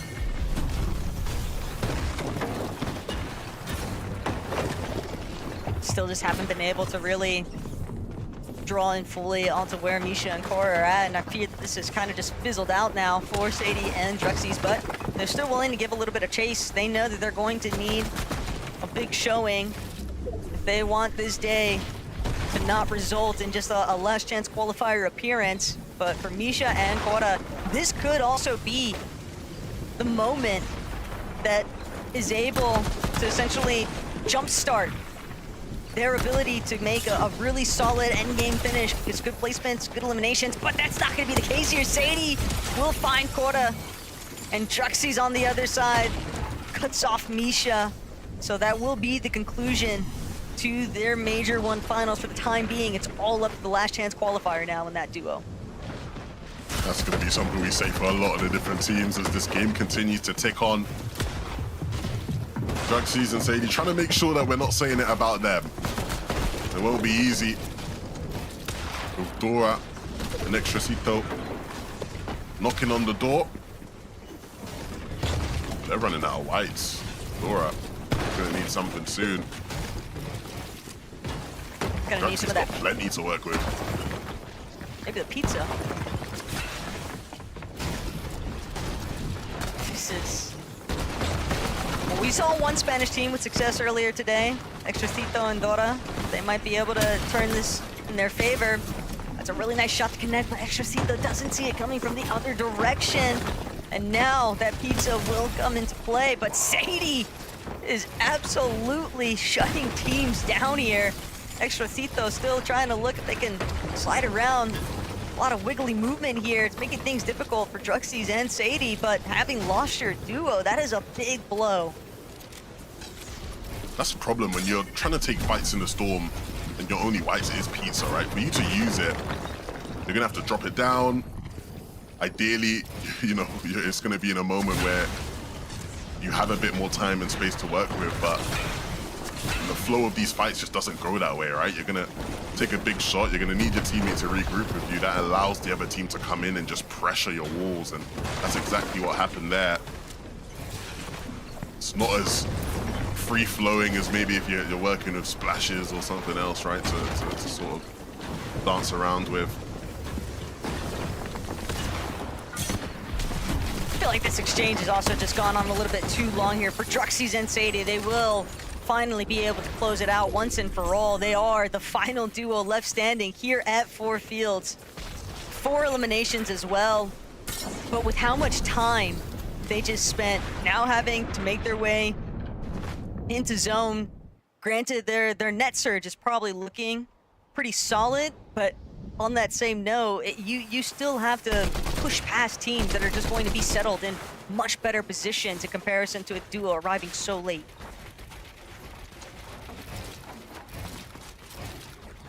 These guys are trying to set themselves up early. Set A-Racks, big game on the line here. Not just for them, but also for Frankie, watching in the back. This is why we just shouldn't let anyone give out their guarantees, Taco. You know, save that for the experts. You know, it's tough though, right? Right, Levin? They can't all be 2K guarantees, you know what I mean? They can't, clearly not. It's just... But look, one thing we can say for certain is that there will be a lot of people rooting for them, and rightfully so. So much talent, so much experience on those two teams, on those two players, sorry. And it would be a shame, but we mentioned it. Well, you specifically mentioned it, Taco, right? That list of teams that have to call through last chance is getting spooky. And if they were to be added to it, it would just make that last chance qualifier that much more entertaining. It's just the last place I'd want to be right now. Because it's not even about just making it to the last chance qualifier. You have to make it into the last chance qualifier finals too. And when there are so many strong contenders just already being factored into that from heats alone, on top of the ones that just weren't even in heats to begin with, again, it does become a little bit daunting. And I do feel for the players that have to kind of make their way forward through that option, but Mr. Savage and Velo, they're certainly a duo that is trying to avoid that at all costs, and they are within striking range. I mean, 73 points heading into this 5th lobby, 23rd position, but when you look at where 15th was at in the cutoff being 101 points, they are very realistically in the range to take over, but it is going to come down to these two needing to have a very strong performance. It can't just be an 8th place finish of 4 eliminations. They need more. Yeah, they're gonna have to really pull out one of their best performances individually. And really, we've been saying it, but we keep saying it because it is the reality. There's just a lot of teams who, it's just got to be a win. And as the zones get closer and closer, smaller and smaller, the space for people to set up to do just that becomes so much more difficult. It's good to see the position Tayson and Ghost are in, right? This is the best position we've seen them in all day long. And so hopefully that can convert into something more significant than what we've seen them produce in previous rounds. Heshka and Cole, again, a team that early on in the day, you know, had some inspiring moments, but ultimately went quiet. If there was ever a time for them to start making some noise, it is now, because they are also another one of those teams just kind of being factored in to being able to leapfrog some of the other competition inside of that top 10 for the consistency placements. We also saw some sparks of life from the Mont Blancs. That one game they went for hype, but aside from that, it just looks like the day has really been rather solid. It's been decent, but they are very clearly still trying to see if they can captivate a little bit more. Absolutely. Louis and Rigby, two players who, again, don't necessarily have a wealth of experience by any means, but have definitely showcased some promise. Like you said, game 2 when they were up there on height, it definitely felt like they were a team that maybe would make waves today. And while they hold on to a qualification spot at the moment, they will need to make sure this game continues to add to their tally. I think the main thing too is that so many teams, I mean, everybody noticed what happened with Vico and Malabuka, that early departure just being the separating factor. It's all about just making it into the placements. That's truly where things can begin to kind of shift, because so long as you get some points from where they are at, that could be all the difference. Swizzy, yeah, with that knock onto Vanya, it's pretty tough here, but Louis, Rigby, very difficult when you're looking at two teams that are just so close together and so in need of a solid final finish. Yeah, I mean, that's going to be very tough. Very, very tough. We obviously saw yesterday Vico and Malabuka in a spot that looked maybe safe to qualify, and then they go down in the final game and they miss out by just one position. We'd hate to see that happen again for Vanya and Woxt in a similar spot. So we'll see if they can cling on to their position right now. Always a little bit of a nail biter involved with these types of tournament formats. That's just the nature of the game. Strapped in, Jewel, 24 below, currently on the damage threshold. Lurking, crouching, waiting to see. But they might not have time on their side. They need to start getting active. Fortunately, they don't have to go full-on desperation measures jumping into somebody's box just yet, but getting these tags and seeing that it's SETI on the receiving end. But that's exactly what Strapped and Jewel needed. SETI and Rax, though, they're gonna have to try and play for the recovery here. They're losing so much HP on that rotate. Oh no. Almost running into the wrong box there, Jewel. And unfortunately, it's going to cost him either way. He gets shot in the back. We'll group up with Straps, but they have spent so much of their resources and utility to get to this position, and it's not necessarily even the best one they could be in. What's going on?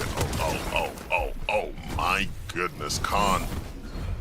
The highlights don't stop for them, even in this final game.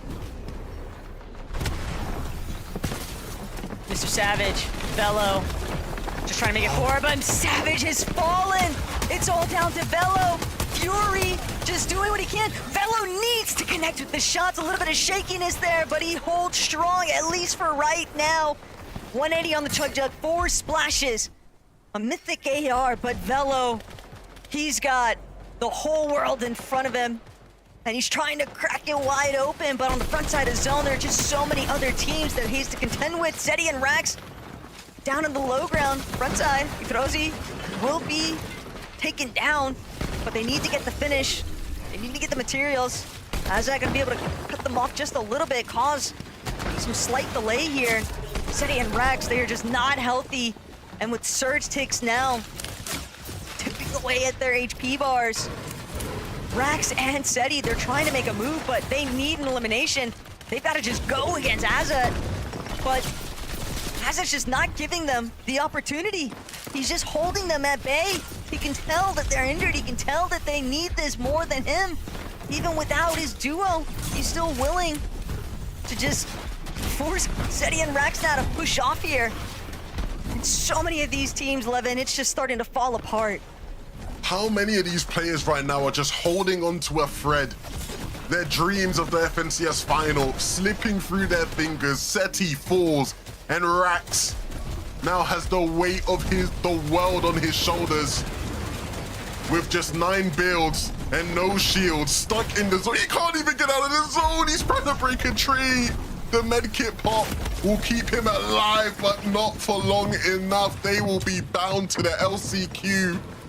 And he's not the only one left. Velo trying to keep the Mr. Savage dream alive. Trexa and Kiddo up on height. They need a big game. And they have a lot of hungry players beneath them that are looking to clutch up now. But this is Velo's opportunity to cement himself as more than just an up-and-comer. These are the moments that can really determine futures here, but Velo, he can't get away. He's trapped inside the box, and it is over now. Savage and Velo will have to see things out in the last chance qualifier. And for the rest of this lobby, Ghost. Also, another one of our teams just kind of hanging about here. Trexer and Kiruo, they know that they need this win if they want to avoid the last chance qualifiers. But Trexer, Kiruo, can they apply enough pressure? Azat also still hanging on despite having lost Ifrozi earlier on. But Tayson and Ghost, even though they might not have a strong material count, this is still the best that we have seen them yet here today, Levin. They've got some heals to work with, but they've caught the attention of the high ground. They're trying to see if they can chop it out, and sure enough, Trexer are going to be sent tumbling down. They're going for the gambit. They don't need the materials. They know they just need to take their opponents out. They know what they need, and it is a win. Going for everything right now, Tayson and Ghost. This is what legends are made of. Up above. Can they continue to close this lobby out? So many players still left. So many in the zone trying to find a way to stay in the game. Kaduo in the backside might just look for revenge against them. He will chop it. They will fall. Kaduo will rise, but not before falling on the front side. Tayson and Ghost still have an opportunity to regain the height. And Kiduo also eliminated for his troubles there, but now Tayson, Ghost, they're trying to see whether or not they can actually maintain height for the duration of this lobby. Nagi underneath, scrabbling, so many players getting caught. The pressure just overwhelming though, and Nagi will fall. Ghost, Tayson, they might just be able to do it here. This is everything for Tayson's legacy as a player, as an individual, and Ghost right alongside him, building up. Frenek and Dinas, the only two that remain. The Poles trying to see if they can also bring themselves into that Major 1 finals. But Tayson and Ghost, they refuse to let go. Even with only 8 builds remaining, it's just Frenek and Dinas that they have to contend with, where it's removed from the low ground. A chop comes through. Doncic still pushing through though. Tayson, he just needs to find the shots. Can Ghost make it happen? But Frenek overtaking the high ground. Tayson's been taken out. It's all up to the Bulls to close this one now. Ghost might have something to say though, and he can't get the shots. Frenek and Dinas just stealing away the hopes right now for Tayson and Ghost. A heartbreaking scene, Levin, but at the same time, the Bulls just delivered. These guys have shown throughout the day that they had what it takes to be a team that can play in the major finals, and big moments require big players, and that is what they have shown here. Frankie break it all down. These guys deserve their spot. That was an absolutely crazy endgame with pitch perfect commentary by the fabulous Levin and Taco. My word, the cinema we have seen today to Carter, and I couldn't be more happy for Dinas and Frenek. I am speechless. I truly am. I was not sure which way it was going to go because both of the duos in those final moments needed this win to qualify themselves to the major finals. Frenek with those last pumps connecting is what solidified that golden ticket throughout the day. 48th, 43rd, 21st. It was just not going their way. In the second to last match, they did get a 9th, and now with the win have made it to the finals. I mean, when I was watching that, you just think, yeah, Tayson, it's the story, it's the classic. You knew he's going to do it right. Last game, hadn't had a good day, hadn't had a look at the top 10 all day, and then just turns up in the last game. But he just got foiled there at the end. I think it was a big shot from Frenek that shut him down, just opened up the door. And it looked as though that it kind of worked out for Tayson's team. They didn't have those extra materials, so the zone pulls back over the old builds. You think, right, they might have a chance right here because, of course, they don't have the builds. But these guys just turned it around so quickly. Dinas and Frenek, I mean, they're a team that we haven't seen loads of today, but that's what this format can do. It can soar you all the way up, and this was what I was talking about here. The shot from Frenek to drop down onto Tayson to hit that first shot. And Ghost had so much to do, but he couldn't end up doing it. But big ups to these guys, the qualifying 3. I mean, what a fantastic game 5 to wrap things up in Heat 2.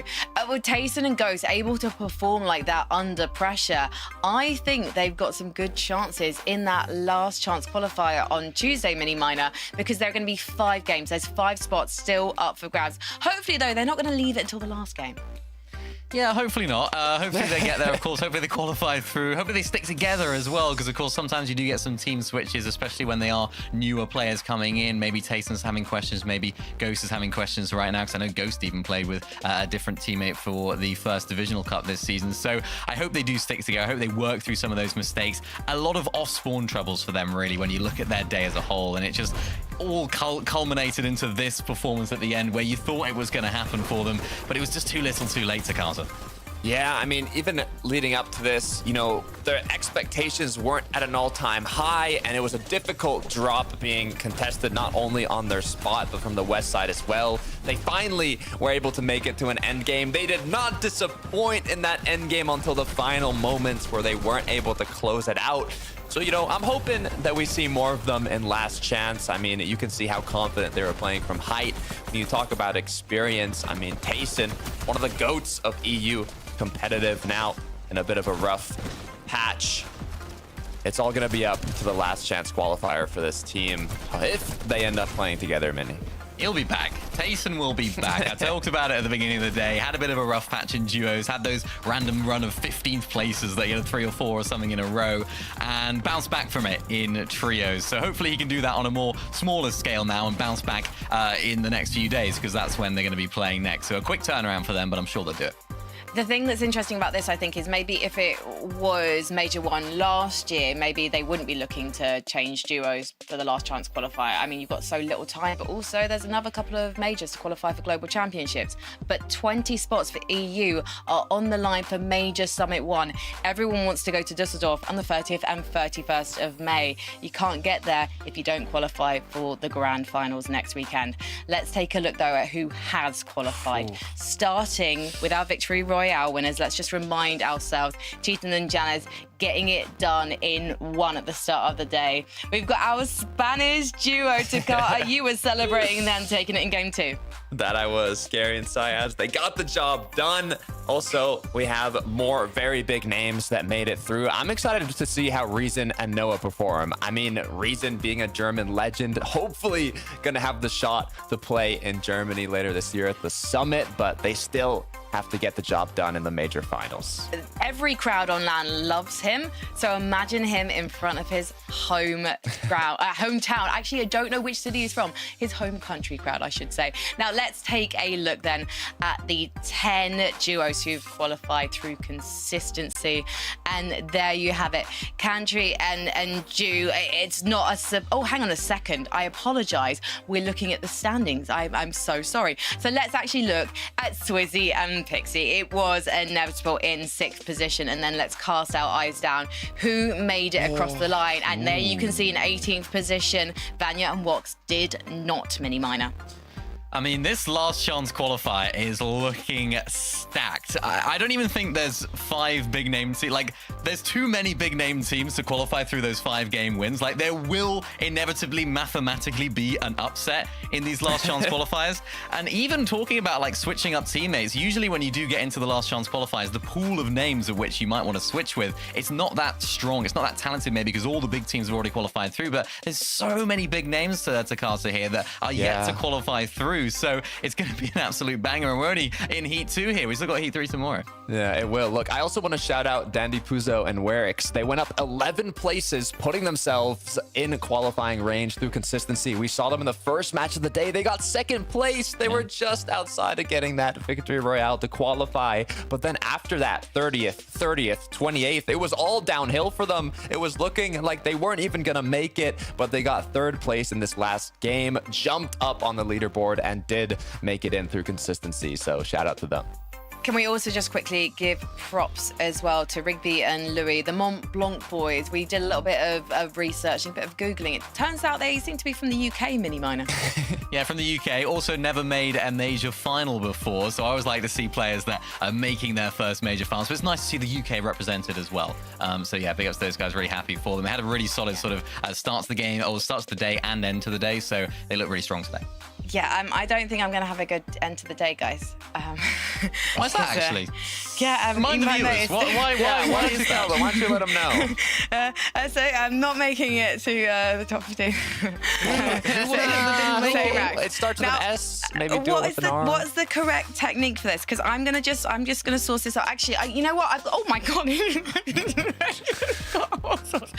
Anyway, it's really actually not a great idea to put hot sauce directly on your finger. While I just source this up, I've actually got an announcement for you guys watching at home. So I'm just going to stall the inevitable just for a moment to tell you that Fortnite has got a new map, new weapons, Elite Stronghold launches on the 20th of April, but Elite and Reload rank players can grab a duo right now. Ask your mum if none of your mates are around, and you can drop in and get early access. And it's actually open right now until 11 p.m. Central European time, 6 p.m. Eastern time. So go feel like you're part of an exclusive club and help Epic test those servers and get things ready for the 20th of April. I can't wait to jump into that one, even though Mini Miner constantly refuses to play with me. So I'm just gonna... Well, I mean, yeah, you got to get to, yeah, I mean, right, let's get to the post-it I don't understand why the chili sauce is asking. Why have I done this to myself? What is the technique? Is it just to like do it as small as possible? I don't think anyone's ever done this before. I don't think there's a set technique for how you do this. I can actually just, this is like, okay, if I do it really small, I can just swallow it in one, right? By the way, if you can just get in touch with Resub, because Levin might have to host the show tomorrow. So, I might have to do the outro at this point. Oh my gosh. I've actually, oh my god, it's stuck in my throat. I have done it though. Oh my god, yeah, so, yeah, Resub, if you're watching this, mate. We might need a new host. See you on the broadcast tomorrow. Oh my god, it's actually stuck in my throat. How did it taste, actually? Was it good? White paper, slightly bitter, synthetic taste from the adhesive? What was the verdict? Oh no, there's the horn sound.